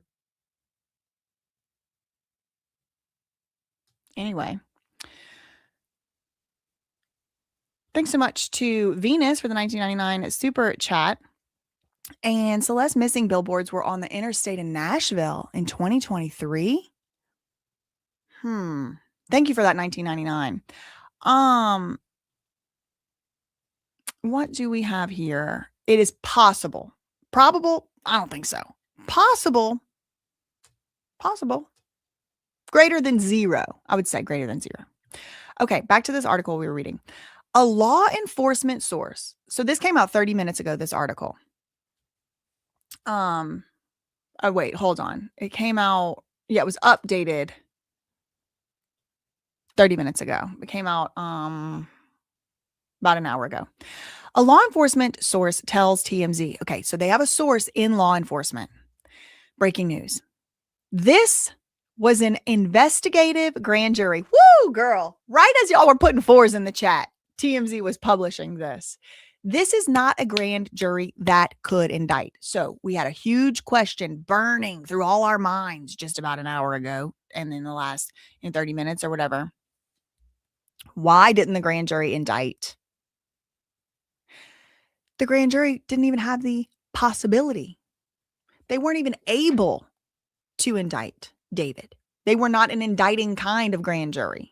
So at the very beginning of the very first news that ever broke about this Hey Siri, stop.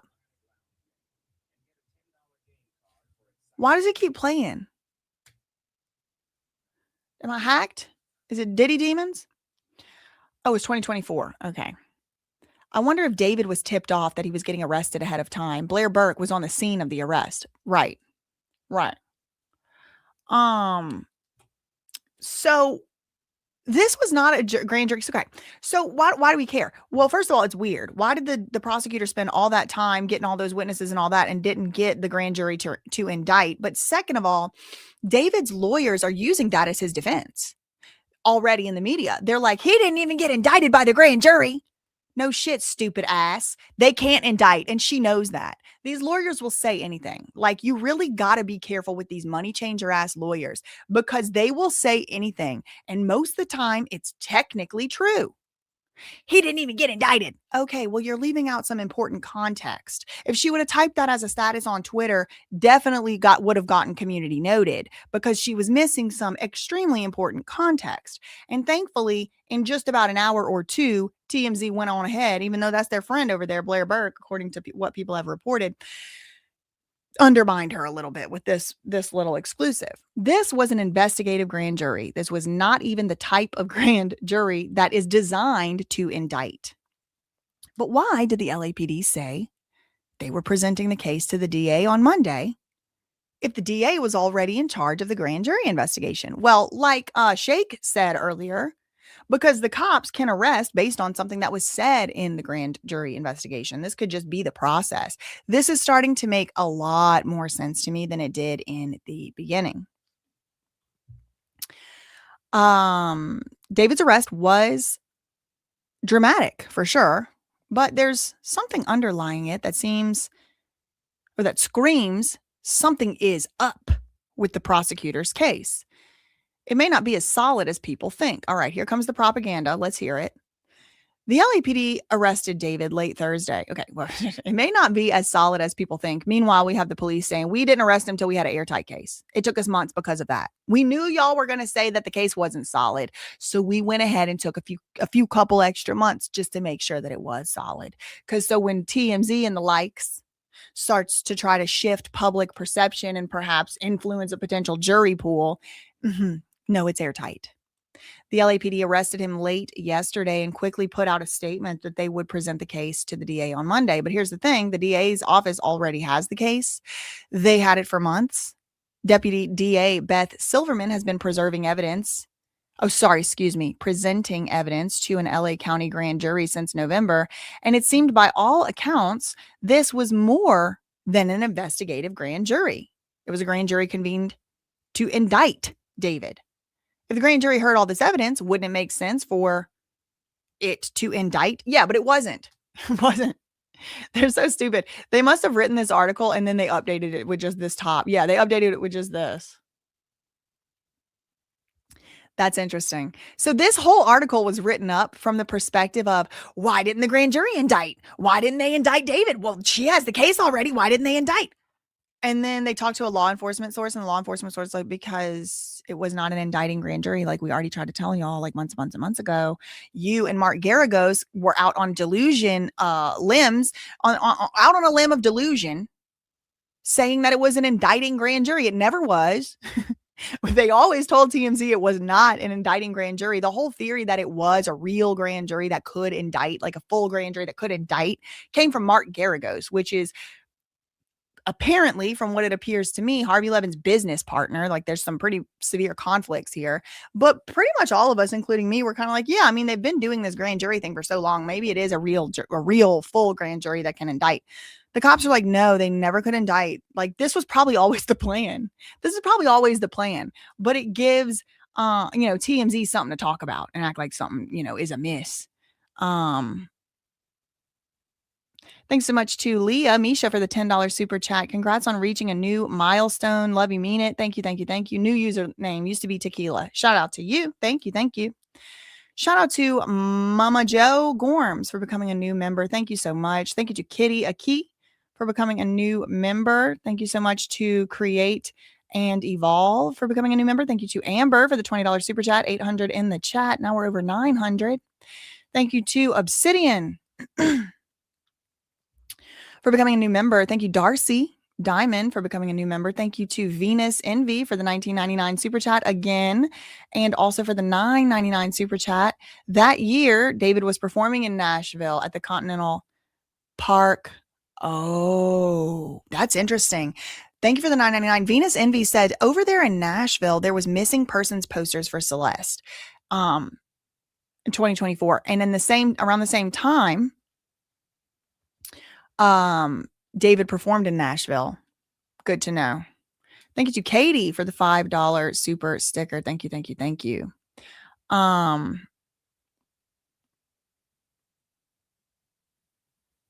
just reading something else's comments. Okay.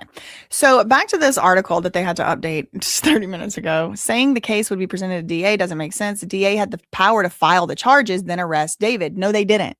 This whole article basically falls by the wayside once you get the information that the grand jury was not able to indict. They were not the type that was designed to indict. The grand jury, like basically one way to look at this, one possibility is the case is going exactly as planned. There's a lot of speculation. There was a lot of public pressure coming from definitely me and the members of all of us, Steve Fisher. There was a lot of public pressure, but they didn't succumb to the public pressure. I think it's impossible to say they did. This was so long ago. September, they found out that the dead body was in David's car. They didn't arrest until April. So people could say, oh, they succumbed to public pressure, but like the evidence just proves that they didn't. They did not give a flying rat's ass if we were pressuring them. That is clear. So now what if, hear me out. What if they put together an investigative grand jury on purpose because they didn't know what happened to Celeste?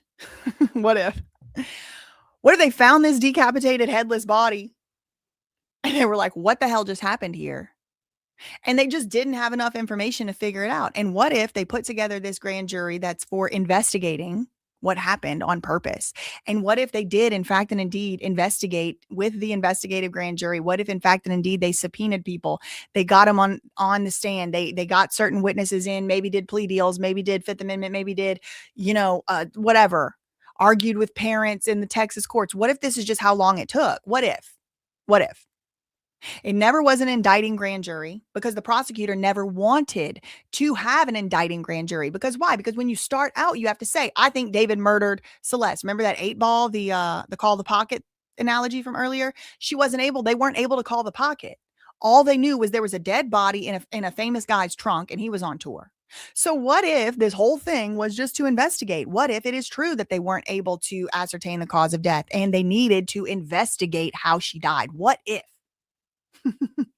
What if that's just how it goes? And, to us, it took too damn long, but what if this is just how long it takes? Now we got Harvey Levin having a stroke. There's a problem with the case. Why didn't they indict? Harvey, maybe they were just trying to investigate and now they have enough information. Why put together a whole nother grand jury that can indict? Okay, here's the alternative. We're being told now this was from a law enforcement source. This was an investigative grand jury. It was not the type of grand jury that could even do an indictment. It wasn't. So we're being told that from a law enforcement source. Okay, fine. Let's just take that as true for right now, for the purposes of this hypothetical. There's a law enforcement source that says, yes, it was an investigative grand jury, not the kind that indicts. And now there's enough evidence to arrest David. We have probable cause now. A judge agreed. What would be the alternative to get David arrested? Think about it. Like, think through the options. Like, put yourself in the position of these investigators and what's the easiest, cheapest, fastest way to get David arrested? Is it putting together a whole nother real big grand jury? Pulling people out of their work days, more different people? Going through all this crap all over again? No, that makes no damn sense at all whatsoever, actually. We should not be expecting that that's what they should have done. They should actually just go arrest his ass.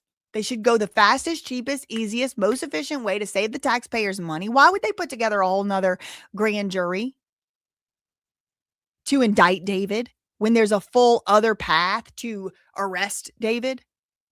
Think about it that way. Makes you testify or give a statement or you're charged. Right. The investigative grand jury gives the subpoena power. So you're allowed to subpoena people and have them extradited from Montana, apparently. Okay. Anyway, so let's get back to Harvey Levin having a stroke.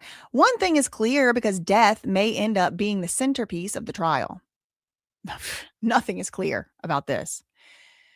We know the medical examiner had enormous trouble trying to find out what was the cause of death. The condition of Celeste's body was the reason they had trouble finding out how she died. We do not know if the medical examiner has actually determined the cause of death or whether the conclusion was undetermined. Without a clear cause of death, was this homicide? Was it an accidental O to the D? They're always poking that one in. This becomes a weapon for the defense. Now, I want to remind you, the way that Michael Jackson died was technically he got an overdose of barbiturates. He did not administer those to himself. Remember that? Did you remember that Michael Jackson's high-profile celebrity death in this high-profile celebrity Hollywood world was caused by another person? It was a homicide. Michael Jackson was killed with an overdose. So just because someone dies from an overdose don't mean they are the person who overdosed is responsible for the overdose. Keep that in mind. The defense has said David did not murder Celeste, nor was he the cause of her death, although he may have known something about how she ended up in his car. But even if he did know how she ended up in the trunk, it's not proof in and of itself that he murdered her. I believe this is going to be David's defense. I'm with Kadisha Lynn right now. I reserve the right to change mine. Right now, sitting here today at 12:47 p.m. Eastern Time, Friday, April 17th, 2026. I think this is David's defense. David did not murder Celeste. David did not cause her death. He may have known how she ended up in the trunk. He might have known she was in that trunk. But even if he did know, that is not proof he killed her. And that is why the prosecutors need to bring more charges than just murder. Because if there's no cause of death, or if it's undetermined, and I guarantee you David most likely had his own private autopsy done for the criminal case, that's going to say inconclusive. That's my suspicion.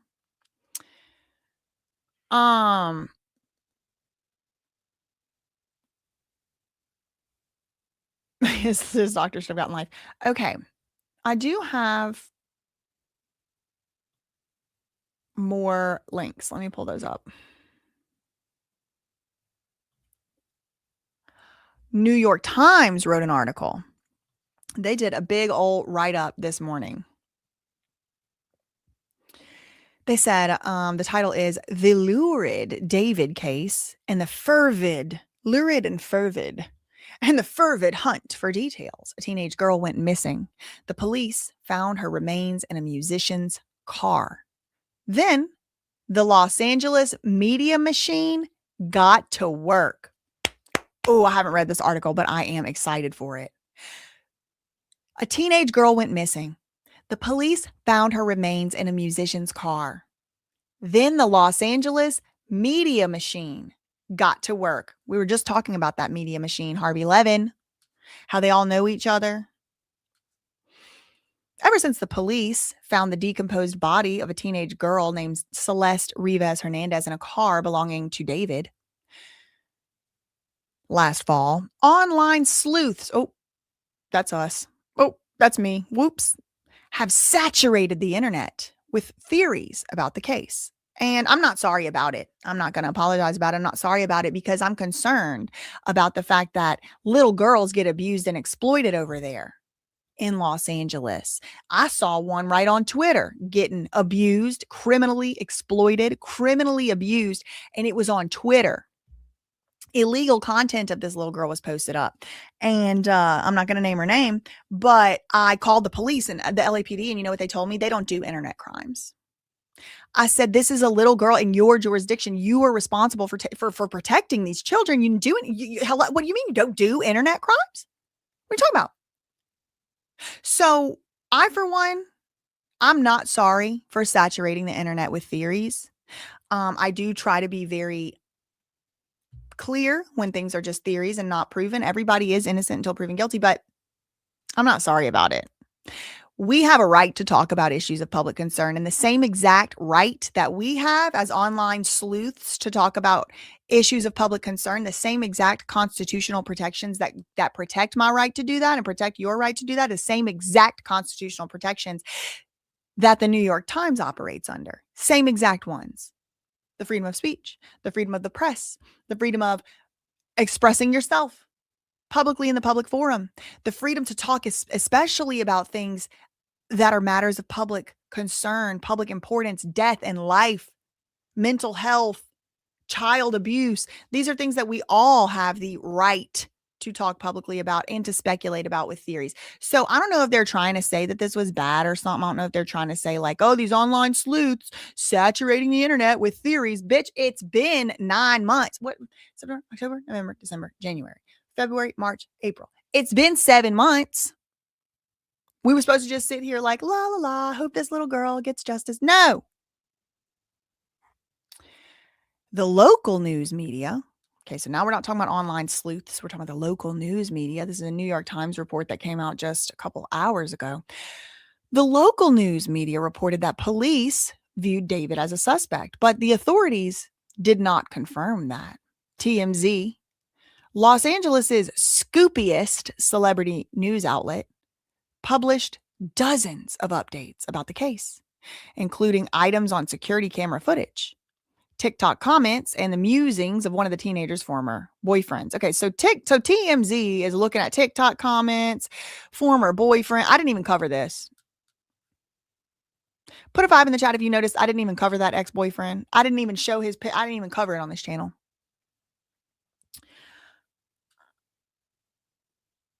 But one of TMZ's reports was so shocking to the police, who often ignore these accounts,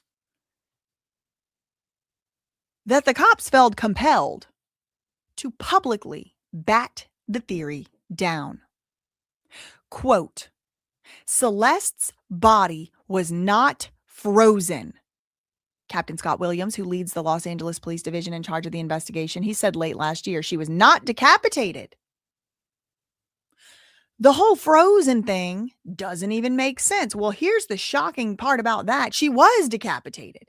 So why was the captain of the police force coming out saying Celeste was not decapitated? And by extension, if the police came out and they're allowed to lie, I told y'all this before, police can lie. They're allowed to lie. It's not illegal to lie. They can absolutely lie to the public, especially in the middle of an ongoing investigation. We saw it in the Emmanuel Haro case. They can lie. So Celeste, we now know, was absolutely decapitated. There was the head and the torso, or maybe.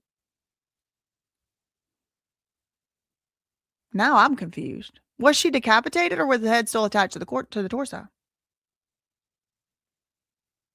Her arms were cut off. Okay. He did not rent an industrial burn cage, girl. It was purchased. Only the limbs were severed. Okay. See, TMZ got me all confused. That's why you just keep it shut and get your free attorney. Okay. Her head and torso were still together in a bag. All right. So scratch that. Okay. Celeste's body was not frozen. She was not decapitated. The whole frozen thing doesn't even make sense. Okay. I kind of did touch on this earlier. I don't think it's likely. I don't think it's probable, but it is possible. And it does make sense. Celeste could have been frozen and then put in the car at some point within a few days before she was actually found. Is that likely? No. That would have involved a lot of actual government participation. That would have involved like probably security cameras being tampered with or people getting caught on security cameras. So welcome to the wild world of Los Angeles media. Thank God. Finally, somebody else is catching some smoke other than the online YouTubers. Welcome to the wild world of Los Angeles media. That's TMZ. During a lurid celebrity crime story, when information leaks, misinformation often spreads, and everyone wants to opine. And we have the right to. You should put that in there. The mostly anonymous reporting filled a months-long vacuum before the authorities announced on Thursday that they had finally arrested David, a 21-year-old rising music star whose real name is David Burke. Sensational crimes and untimely deaths are woven into the fabric of Southern California. Los Angeles is intimately familiar with the celebrity scandal. See, for instance, the Manson family murders in 1969. O.J. Simpson's low-speed chase in his white Bronco, 1994. And the discovery of Matthew Perry's body in his jacuzzi after a drug O to the D in 2023. But even by LA standards, the Celeste Rivas Hernandez case has been both unspeakably sad and unusually gripping. So much so that it has thrust the city's very particular, very peculiar information ecosystem into overdrive. What began as a routine parking citation in the Hollywood Hills sprawled over more than 6 months to involve a private investigator, power lawyers, podcasts, and yes, the police.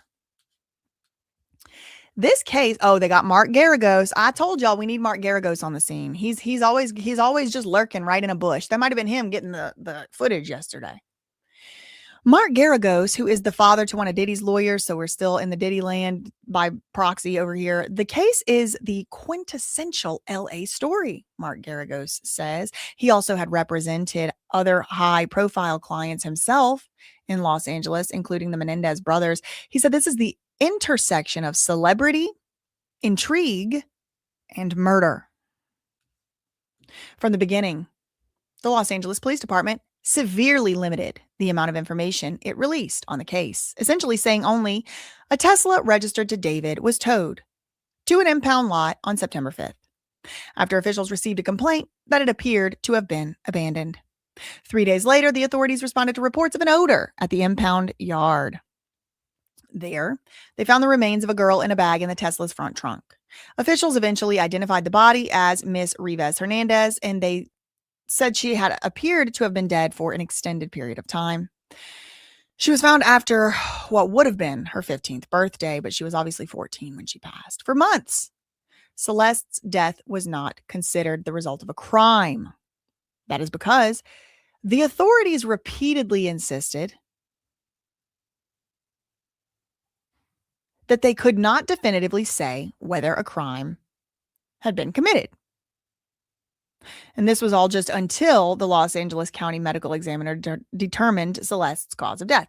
And with no crime, there can be no suspect. Nothing to see or tell here. At the same time, no one heard from David's representatives. The New York Post, which recently started a sister publication in California. Is the sister publication to the New York Post LA Magazine? The thing that Mark Garagos owns and has paid plant shills acting like journalists working for. At the same time, no one heard from Mr. Burke's representatives. The New York Post reported that one of the city's most powerful criminal defense lawyers, Blair Burke, had taken on David Burke's case. But not until this week did that lawyer, Blair Burke, actually speak out publicly to confirm her involvement. She said that her and the other lawyers are going to show with evidence that David did not murder Celeste and that they would vigorously defend his innocence. But it was amid this information gap that drips of intel began leaking from other sources.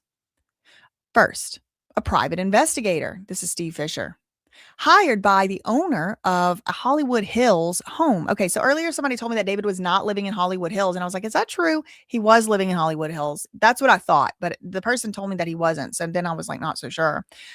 David was living in the Hollywood Hills. The private investigator. Okay, so this is the paragraph where they're saying, it was amid this information gap that drips of intel began leaking from other sources. A private investigator, Steve Fisher, hired by the owner of Hollywood Hills home that David had once rented, or his manager had rented. Come on, New York Times, please. Get the facts right. If you're going to be out here acting like misinformation police, then you need to make sure that you say David did not rent that house. He lived in it. Somebody else rented it. His manager rented it. Morgan Roth. Mark Garagos also got involved, a power lawyer, and even the founder of TMZ himself, Harvey Levin. Early on, the man who owned the Hollywood Hills home, Malden Trifunovic, told the New York Times that he was cooperating with the police investigation. He emphasized that he had hired his own private investigator, who he later identified as Steve Fisher.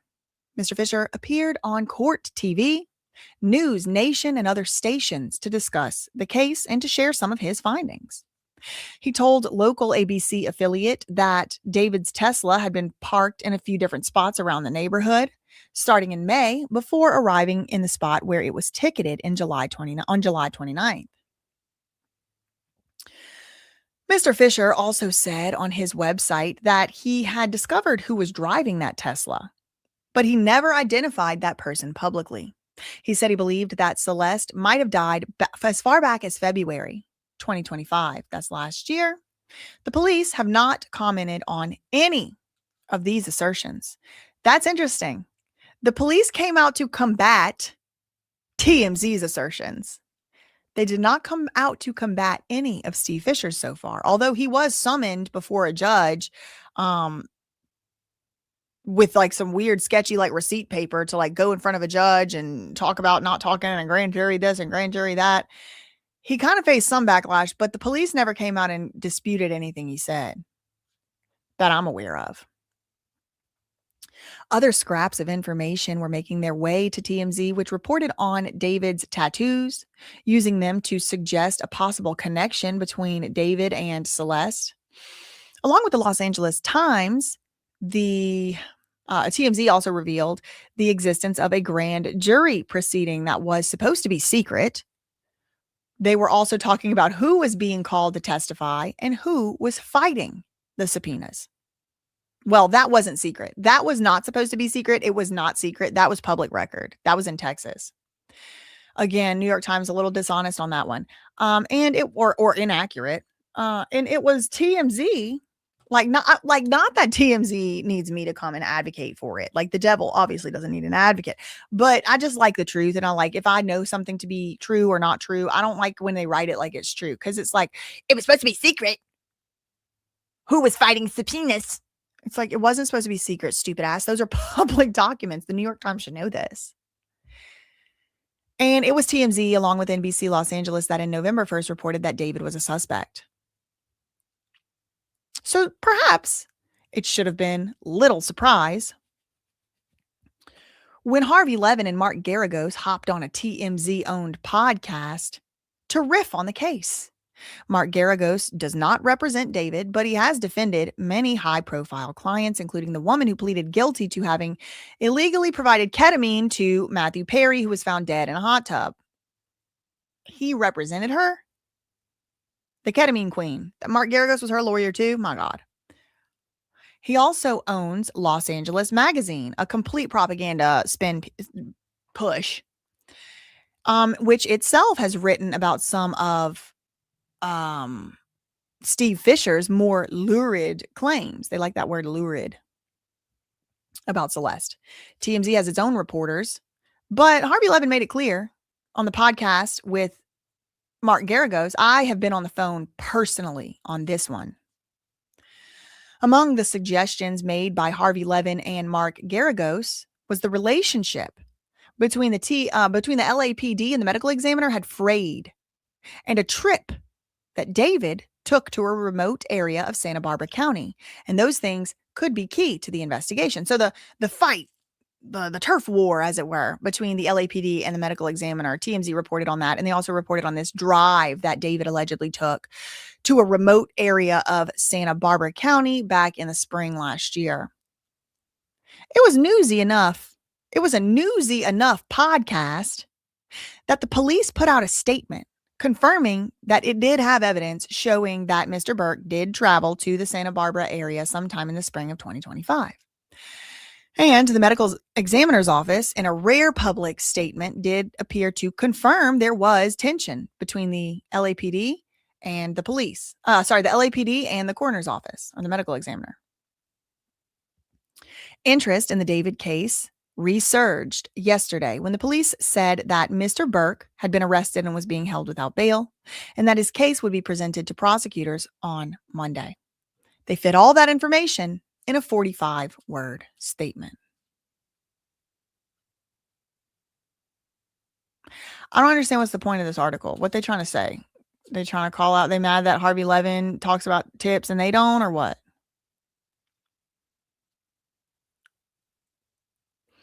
Anyway, on to the next link. I hadn't read that before right now. Okay, so now I want to show y'all this clip that has resurfaced. In light of recent goings on, it's pretty sinister. It's 45 seconds long. From Flame, LA Flame clipping. Now that David has been arrested and corresponding, or that's not the right word there. Now that David has been arrested in connection to the murder of Celeste, an old clip of him telling on himself through the lyrics of a song of which he posted on his X page. Nobody ever caught me, but I've spoken too soon. In the back of a police car, I forgot whatever I knew. I ain't telling nothing. Do the same if they ask you about her. Now, there is a very long line of cases, First Amendment style cases, that say you can't just use somebody's song lyrics against them as if they were confessing to a crime. But there's all kind of exceptions, and y'all have probably seen it before. I think this may have happened in the Lil Durk trial, where people, these famous people do put lyrics in a song, and it does get brought up at trials. So just in general, don't think that you're safe because you just put it in a song. I do want y'all to hear, I don't want to get copyright struck. Hold on.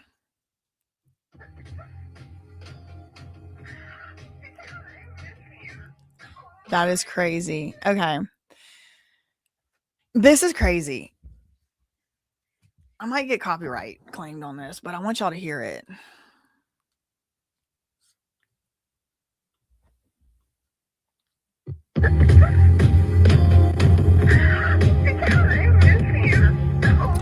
Okay, so the song starts out, I'm pausing because copyright, and then, adding some commentary. This is not meant to be a substitute for the original song. It's very shitty, grainy, it's just like cut in here. But also I want to add some commentary to express my First Amendment protected activity opinion. The song starts out with this girl crying in despair. I miss you so much. Okay, so that's first of all. Okay, got it. November 2016, I was selling at high school. Nobody ever caught me, but I smoked too soon. Okay. November 2016. Okay, I don't think this has anything to do with Celeste. This is 10 years ago. David was like 11 years old. David was 11 years old in 2016. He said he smoked a Duso. I guess that means 420. And he said, nobody ever caught me. So this tweet might be a little clickbait. I didn't watch the full thing. I just read the quote. And I'm reacting to it now with y'all because I like to, have something to react to. I don't like everything I pull up like I've already seen it. So, I don't think the song's about Celeste at all. But since we're here, let's just continue for the rest of the 30 seconds. In the back of a police car, I forgot whatever I knew. I ain't telling nothing. Do the same if they ask you about her. Okay, so November 2016, I was out at the high school. They caught me doing something with a something. I don't know, a doozy. I don't know. Maybe he took a crap on the football field. Maybe he was smoking a 420 girl. I don't know. And then he's in the back of a police car and he forgot whatever he knew. And if anybody asks you, you better do the same. Now, I don't think that has anything to do with Celeste, but I am wondering if this song has anything to do with the reason why his family moved away from New York and to Texas. I am wondering because it's a question that's outstanding. It's a question that I haven't heard resolved. I have a question outstanding, unresolved, that David got pulled out of public school and they started homeschooling him. That's usually not the way it goes. Usually they start by putting, people that homeschool, they either homeschool from the very beginning or they start homeschooling and then they don't have no home training and they don't know how to act. So the parents are like, I got to socialize my kid somehow. I got to put them at school. The only time I've ever heard of anybody going to homeschool after they were in public school is two different circumstances. One, there's issues with the kid that the parents don't like what they're being exposed to. Okay, so something like going on at school, the parents are like, I got to get my kid out of that environment. Maybe they're being bullied. Maybe they're being indoctrinated. Maybe the school's teaching something they don't want to be taught. The other one is when the kid gets expelled from school. So now in that 4-part matrix, I'm wondering, does this have anything to do? November 2016, I was out at the high school. I ended up in the back of a police car and I forgot everything that ever happened. And if they ask you about it, you should do the same if they ask you about her. Did David get expelled from school? Does this have something to do? Oh, Crip Mac that happened to?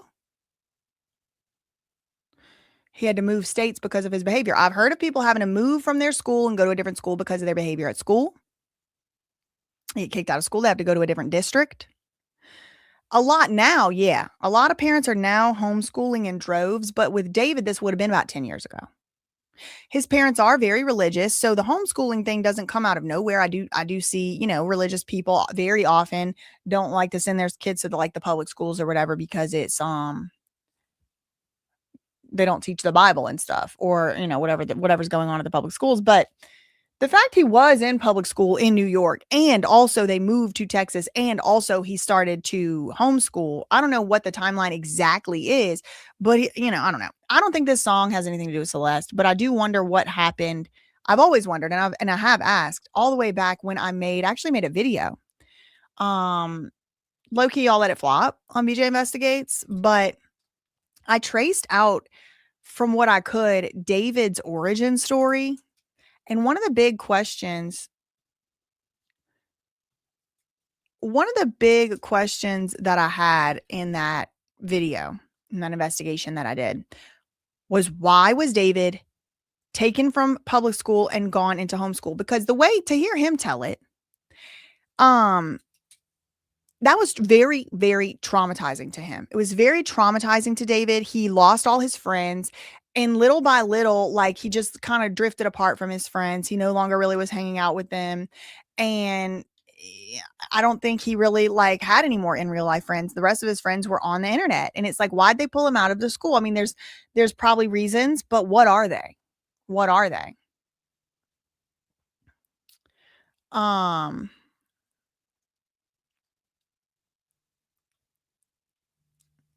Here's that video. Change the title now. David Arrested. It's 51 minutes long. The red flags everyone missed. This is the story of David. In that story, I talked about, and I researched extensively for it, his background. I watched all the documentaries and many of the podcasts that he's been on, trying to piece together any clues, any hints, any speculations, any theories, because at the time we really just were not getting information. Hold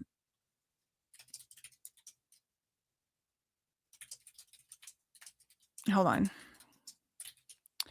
So let me see. Let's pull this up. I'll just watch a few seconds of it. I'm trying to find the part in there where it's why was he homeschooled? He didn't live there. Where I was asking the question. Okay, it's at the very beginning. Okay, cool. So let's just check this out real quick. Okay. This video is from October, by the way. Please do not send any hate or honestly comments of any kind to anyone mentioned in this video. Okay, we need to talk about the David thing. So a lot of y'all are asking me, talk about David, talk about the David story. Y'all, I'm going live almost every single day on my other channel talking about the David story. So if you want on the ground day by day updates, I'm doing that over there. But today I thought we could talk a little more about David's origin story. Imagine you're like 12 years old in Podunk. You're like 12 years old in Podunk, Texas. You used to have a lot of friends and a social circle. But ever since going from regular school to homeschool in 7th grade, your friends don't come around as much. Actually, they don't even call you. It's almost like you didn't even exist. And you've started to get lonely. You get more into video games. You meet a bunch of new friends online who happen to be older and are adults, and they make you feel less alone. You feel less like an outcast. Now, while you're online doing this video gaming, you start to notice there's other people online with huge platforms live streaming while they play video games. And they're getting millions of video games. And they're getting millions of views. They have money, they have fame, they have power, they have friends. So naturally, you set out to become a famous online video gamer too. With lots of money and power and friends, what could possibly go wrong along the way? David Anthony Burke was born March 28, 2005. I think originally he's from New York, but at some point he moves with his family that includes 2 younger siblings, a brother and a sister, and his 2 parents who appear to still be together, into a modest home near. This edit, we had to upload, I think, 5, 10, I don't even know, so many versions of this video because this documentary right here, we had to put it in a TV and change the speed and change I think we even flipped it. It was like, they did not want anybody talking about this documentary, this David documentary. They did not want anybody talking about the David documentary. It was getting copyright struck for just the crazy, not struck, but like claimed for just the smallest little pieces. Like, come on, please.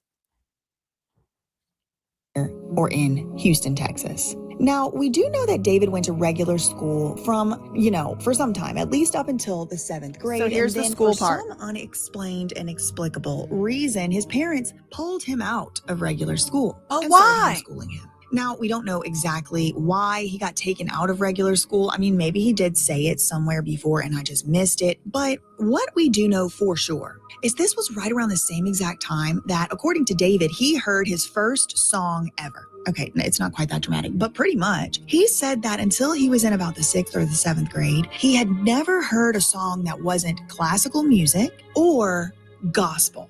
Which I kind of think is a lie. Like, I kind of think that's not even true. I think he was probably being a little bit hyperbole. Like, you mean to tell me you never went into the Ross Dress for Less? You never went into the mall and they were playing a song? You never went to the Walmart? You never went grocery shopping and in the buggy with your mom and heard a song other than gospel and classical? Like, I just don't find that to be believable. But let's say David was telling the truth about that. Like, he never heard a single song ever in his life other than gospel and classical. Ever. What in the hell does that tell you about how he was raised? That's like cult stuff. And cults are like really on my mind right now because I just watched that Netflix docuseries last night. I watched the whole thing at once about the Latter-day Saint, the fundamentalist Latter-day Saints. What's it called? False prophet. Trust me, false prophet. And I got cults on my mind. And those people didn't know about anything that was going on out in the world or whatever. So it's like, okay, first of all, I definitely think he definitely heard a song before. But right around the same time, he says he was starting to hear his first, not classical and not gospel songs. Is the same. It was right around the same exact time he got pulled out of school. In the 7th grade. Okay, wait. I need somebody that can do math. So if he was born in 2005, how old? Okay, hold on. I'm going to do. If someone was born March, let me go to. I'm going to go to one of these AI data centers real quick. Hold on. I try not to use these, but girl, I can't do math. What am I supposed to do? If someone was born March 2005,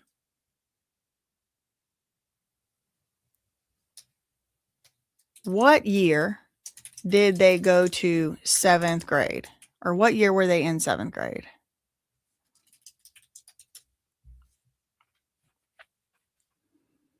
It's thinking 2017, 2018, when they were 12 or 13 years old. Okay, that's what the AI just told me. If someone was born in March 2005, then 7th grade, when David claims he got pulled out of school, would have been 2017. So what did David say in this song right here in this I'm in the back of the police car. I got caught out at the high school. Don't tell them you forgot everything you ever knew if they ask about her. November 2016. November 2016 is the 2016-2017 school year. So he was in 6th grade. Did he get in trouble in 6th grade? And that's why he got pulled out in 7th? These are just questions I'm wondering. I wasn't even planning on going down this route. I truly thought we were about to get a song confession right here. Don't tell anybody about Celeste. But no. So he was in 6th. The wheels are turning. AI ain't smart. Well, neither am I when it comes to figuring out how old somebody was when they were born in 2005 and what year they were in 7th grade. But if somebody else can run the calculus, just let me know. Check my work.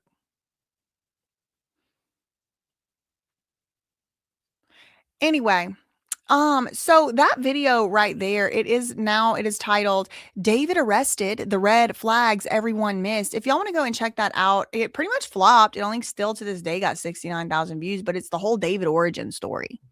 Just questions. Katie said, I tried to do the calculus. I failed. See?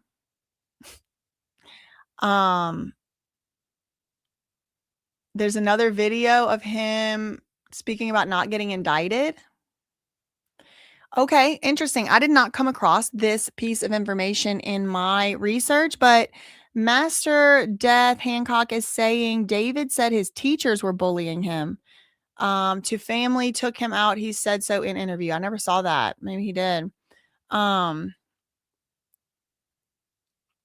have a strange idea. He was protecting Celeste and was framed for her murder. And her murder was done to punish him for trying to help her.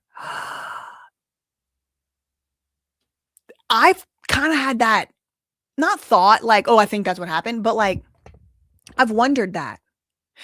I've wondered this. It's like, all right, different crimes are different crimes, right? Doing something inappropriate, having an inappropriate relationship with a child is a different crime than harboring a juvenile. These are two different things. And also different crime than murder.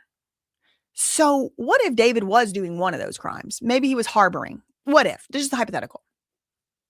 But what if he was harboring her? I'll say it. I never saw a single video of David kissing Celeste. I don't remember seeing him hugging her.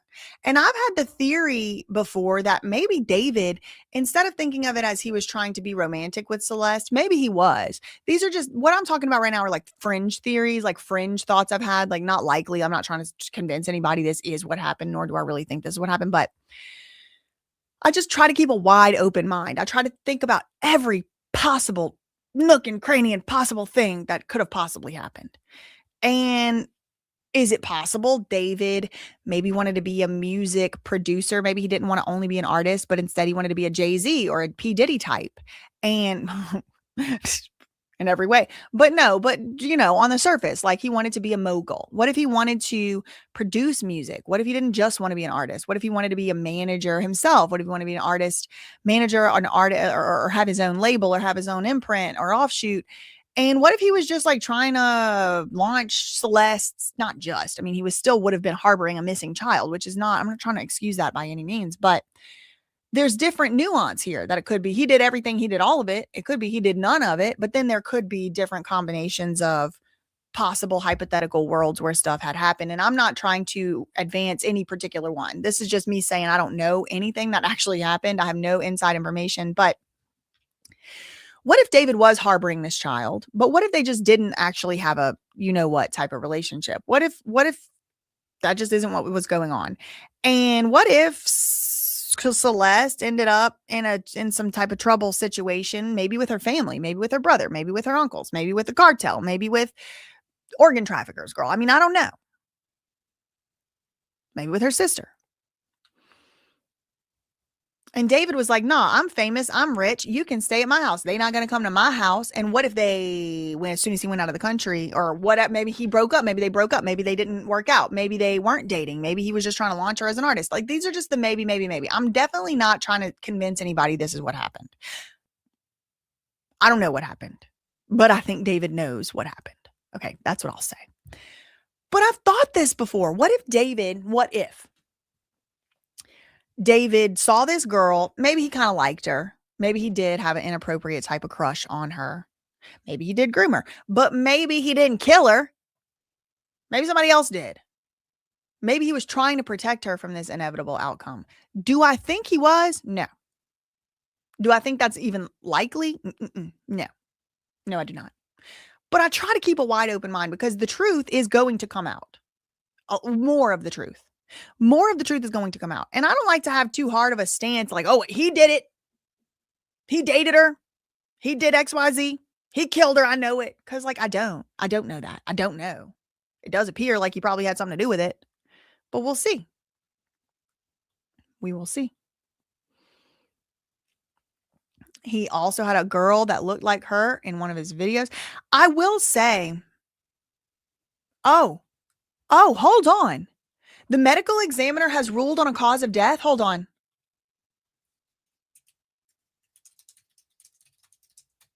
Hold on. Breaking news, I think. 14 minutes ago.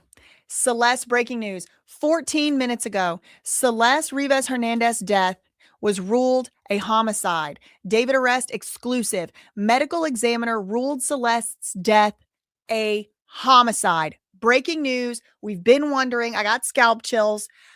Homicide.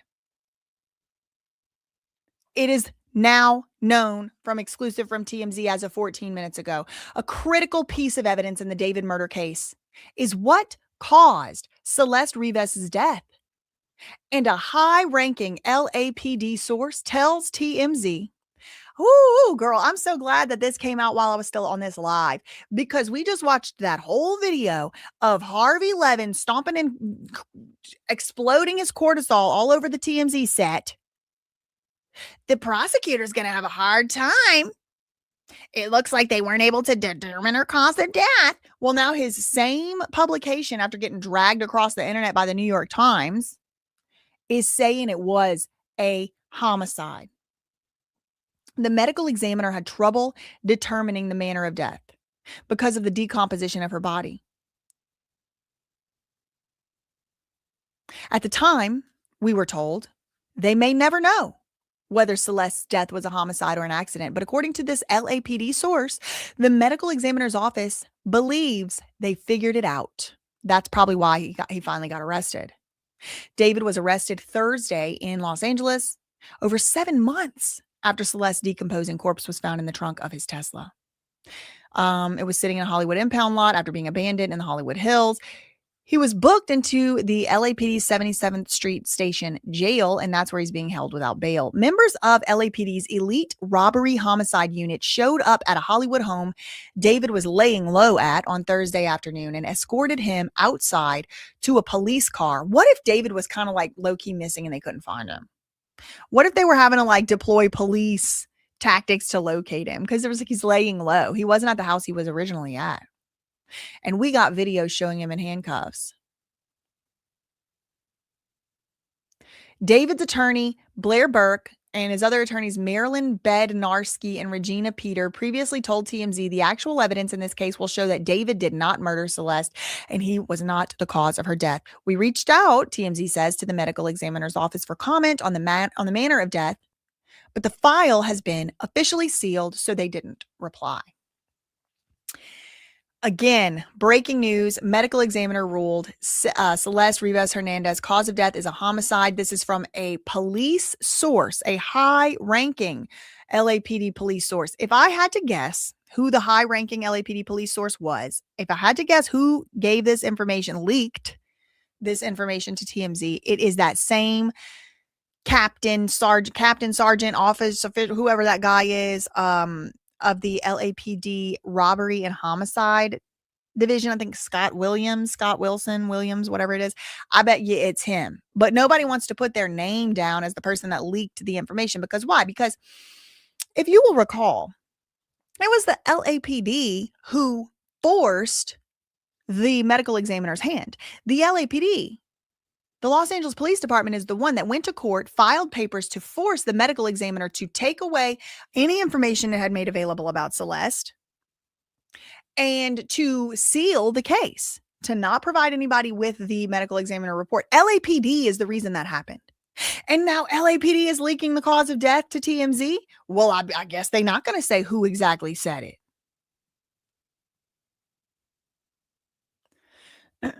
You sent me a photo of Blair Burke on the scene. Her stare on the camera looks concerned. Let me go see.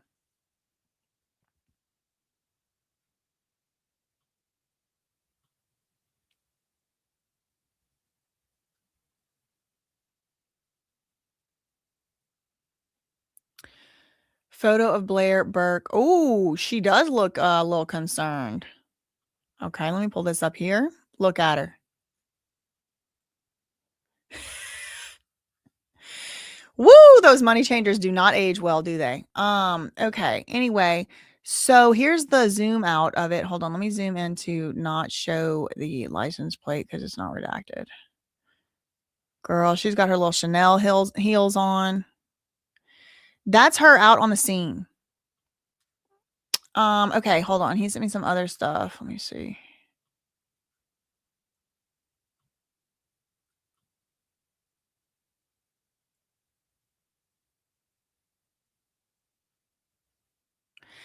David's freestyle, I will not get indicted. Oh, okay. Let's listen to this one. Found this clip of David. This is 3 months ago on Reddit. Found this clip of David in freestyle battle with his brother, Caleb. Okay, so Caleb was one of the ones that they tried to get over there to the grand jury. And he was in Texas, the little brother, and he was filing stuff, fighting it in court. He didn't want to go testify. So let's listen to this.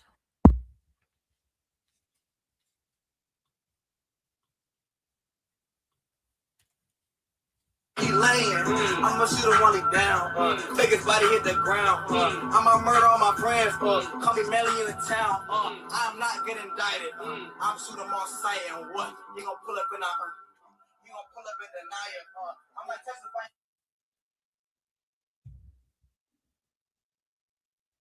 I will not get indicted. I'm gonna shoot and murder all my friends. Girl, what? Hold on. There's a lot to unpack. I'ma shoot him while he down. Take his body, hit the ground. I'ma murder all my friends. Call me Melly in the town. I'm not getting indicted. I'ma murder all my friends. Call me Melly in the town. I'ma not get indicted.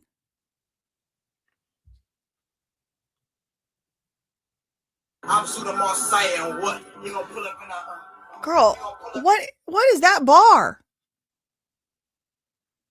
I'ma not get indicted. I'ma shoot him on sight and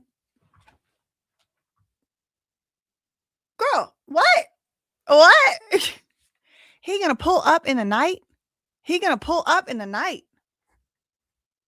Deny it. I'm like testifying in court. Hey, Your Honor, I did not buy it. I did not even try it.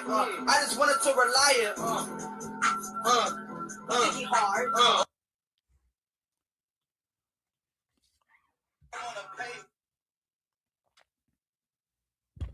I'm gonna murder all my friends, he said.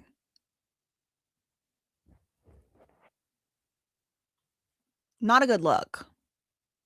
I'll say that. I will say that. Let me see if any other news has broken.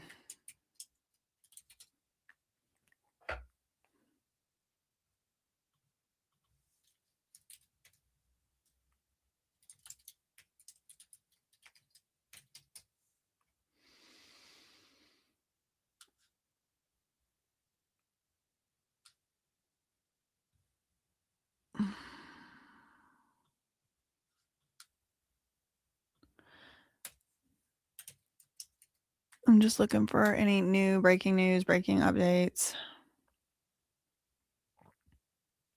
4 minutes ago, we do have a TMZ article that just came out 4 minutes ago. Doesn't look like anything too substantial, but it is an exclusive. What do you mean he was living next to me? David arrest shocks neighbors. David is in jail after being arrested for the murder of a 14-year-old Celeste Rivas Hernandez. And neighbors of the Hollywood Hills home where he was popped are shocked for multiple reasons. We broke the news. The 21-year-old singer was booked into LAPD 77th Street Station Jail late Thursday after detectives arrested him on suspicion of murdering Celeste. Neighbors who live on that same street, not far from the famed Chateau Marmont, okay, some weird stuff goes down over there, I'll say that, told TMZ they didn't even know David lived among them. They live among us, y'all. The creeps. The creeps and the famous people, they live among us. They didn't even know David lived among them until when the home he was staying at was swarmed by police. TMZ obtained a video showing David being handcuffed while surrounded by cops before he was taken to jail. Some of the people we spoke to didn't even know who David was, but those who did told us they had no clue he was there. They had never seen or heard any disruption from the home. So yeah, authorities believe David had a relationship with Celeste, who was 14 when her body was found. Okay. Authorities do believe David did have a relationship with her. Interesting. Celeste's funeral was on October 6th at the Queen of Heaven Cemetery and Mortuary in Rowland Heights, California, where family and friends said their last goodbyes. David's Tesla had been abandoned in the Hollywood Hills for a few days before it was towed to a Hollywood impound lot on September 5th and September 8th. Cops found the body. Los Angeles District Attorney's Office said they will review the facts and evidence to determine whether there is sufficient evidence to file charges. Okay, let's see what else is out here.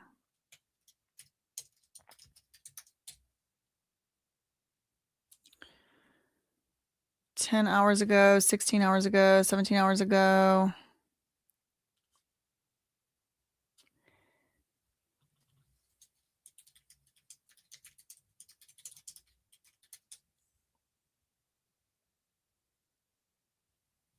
Okay, so to be clear, Celeste's official cause of death does remain officially undetermined.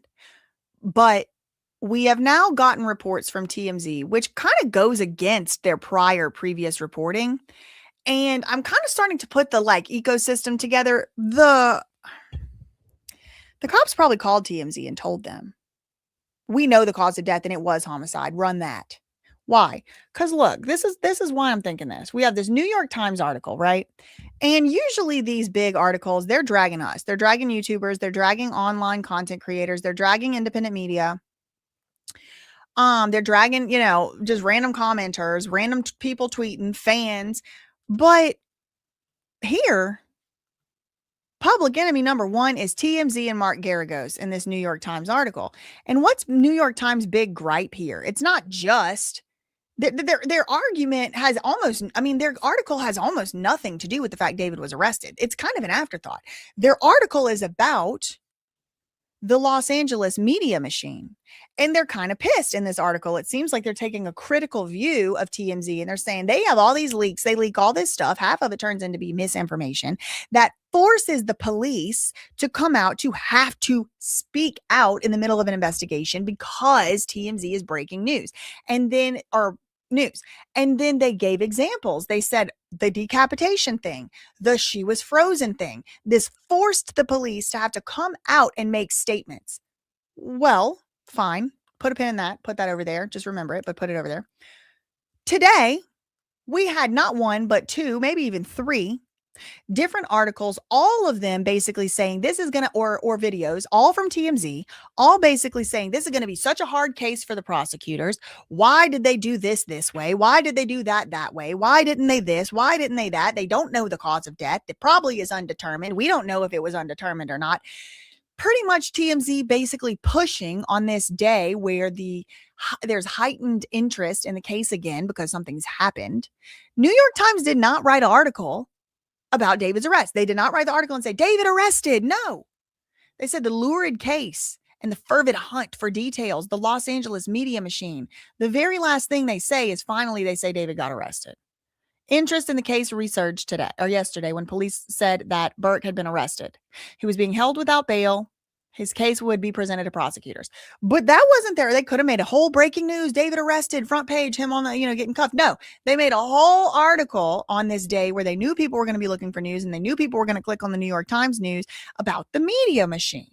And in that article, they say Harvey Levin been spreading fake news and the cops have to come out and correct it. So Harvey Levin all day has been, and TMZ all day has been posting stuff about how the case isn't that strong. The case isn't that solid. The case might not be as strong as we think it is.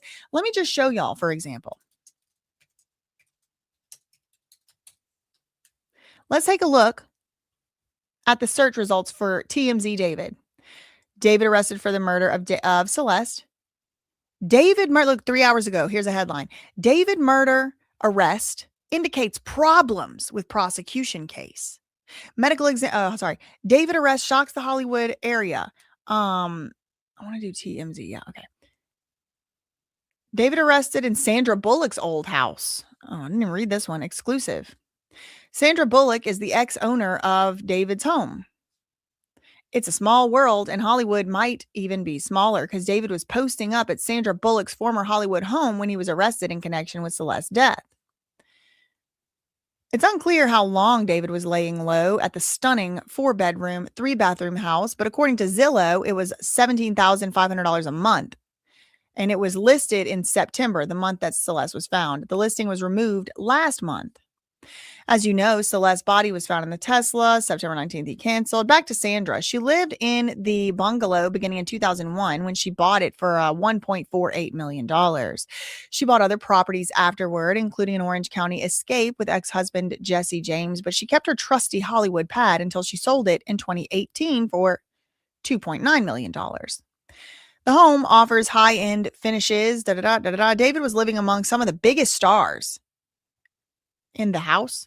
It's located just down the street from Jimmy Kimmel. We showed you pictures of the luxurious home David was taken into custody from. And the video that showed detectives surrounding the property long after the rapper was whisked away to jail where he's being held without bail. See, look, okay, here's another one. This is why I started this little detour. Anyway, look, here's the problem. There's a problem with the prosecutor's case. They don't know the cause of death. There was fights over it. TMZ's the one that put out the article about there being, her being frozen or whatever, right? So, or the body being frozen. And so now we're getting the exclusive cause of death leaked from the LAPD. They're probably just sick and tired of Harvey Levin running bullshit. If I had to guess. Thank you so much to Venus Envy for becoming a new member. Thank you so much to Venus Envy also for the $9.99 super chat. He was expelled and then homeschooled. Good to know. Yes, I didn't forget it. I do cover it in the video. Thank you for that $4.99, Venus Envy. It's important not to forget. It is very important. And if maybe y'all never knew, so I'll tell you for the first time. David openly admits in previous past public statements that he posted or that were posted of him, he became addicted. He developed an addiction by his own admission to gore. That's like snuff. That's like extreme violence, graphic, horrible stuff that no one should really want to see or be looking at. Basically, what they found in the front trunk was gore. Okay, that would follow that definition. He developed an obsession with it while being homeschooled. He bragged publicly about this. Yes. And why did he develop this obsession? It's because he was on the forums. He was chronically online. He was on Fortnite. He was making friends with all these old people, and they were older than him. I mean, I'm sure they were younger than me, but like older than him at the time as a teenager. His friends became the online world, and I think he was immediately groomed and rushed right into grooming gang. I mean, I really do. I don't think he was in a grooming gang, but I think he was probably targeted by one.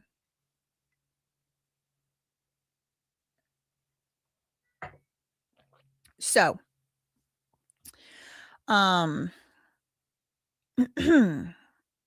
lots of folks like that are chronically online. I think he was in the Discord chat. He mentioned that statement.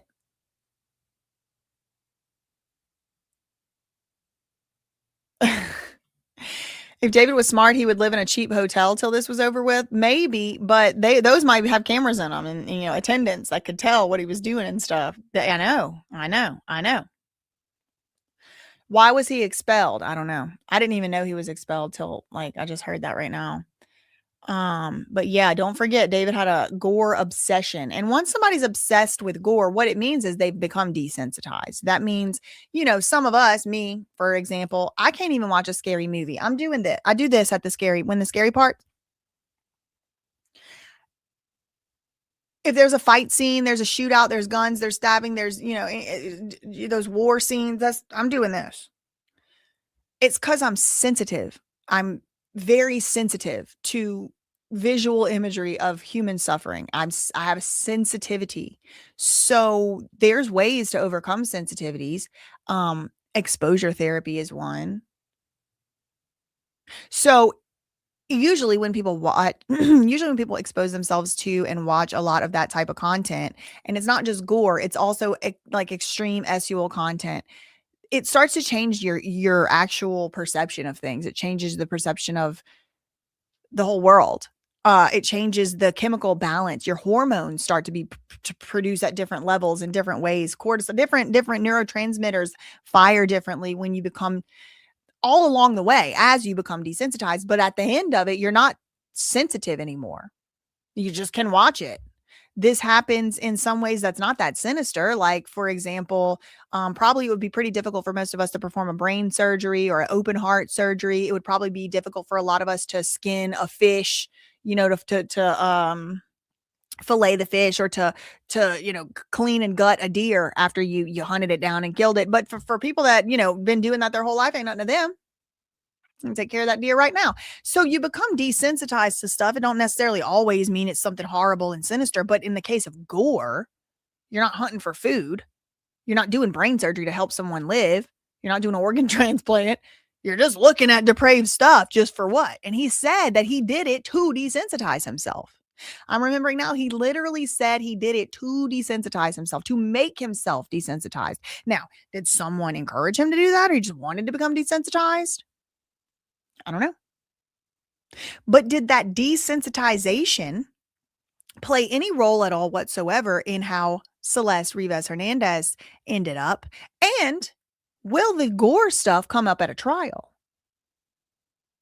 Cleaning a fish is how Jeffrey Dahmer supposedly started. You are kidding, Vic.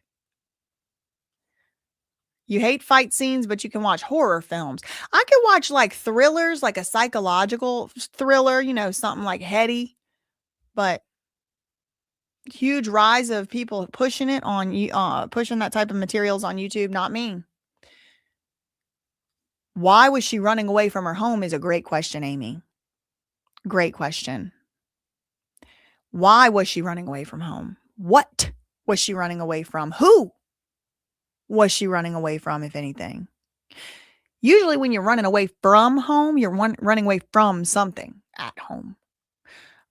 Sometimes maybe you're running away from home because home, you're neglected. There's no one there. There's no food. There's nothing, no something, maybe you're just alone and you need to go somewhere where someone can provide for you. But usually when people are running away from home, they're running away from a not a great situation. Sometimes, kids, especially younger ones, they'll run away from home. You told them they can't play Nintendo or something. But for years, over and over,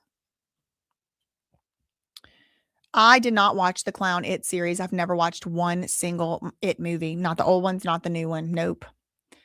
I was told her parents treated her like an animal. Could be. I don't know. Why is TMZ that way, girl? I don't know. I have no idea. Has anyone else in the chat heard the reports or rumors that Celeste's older sister was peeping her out? I have heard those rumors, but it is just rumors. I think I saw those on Reddit. I truly wonder why they want to desensitize us.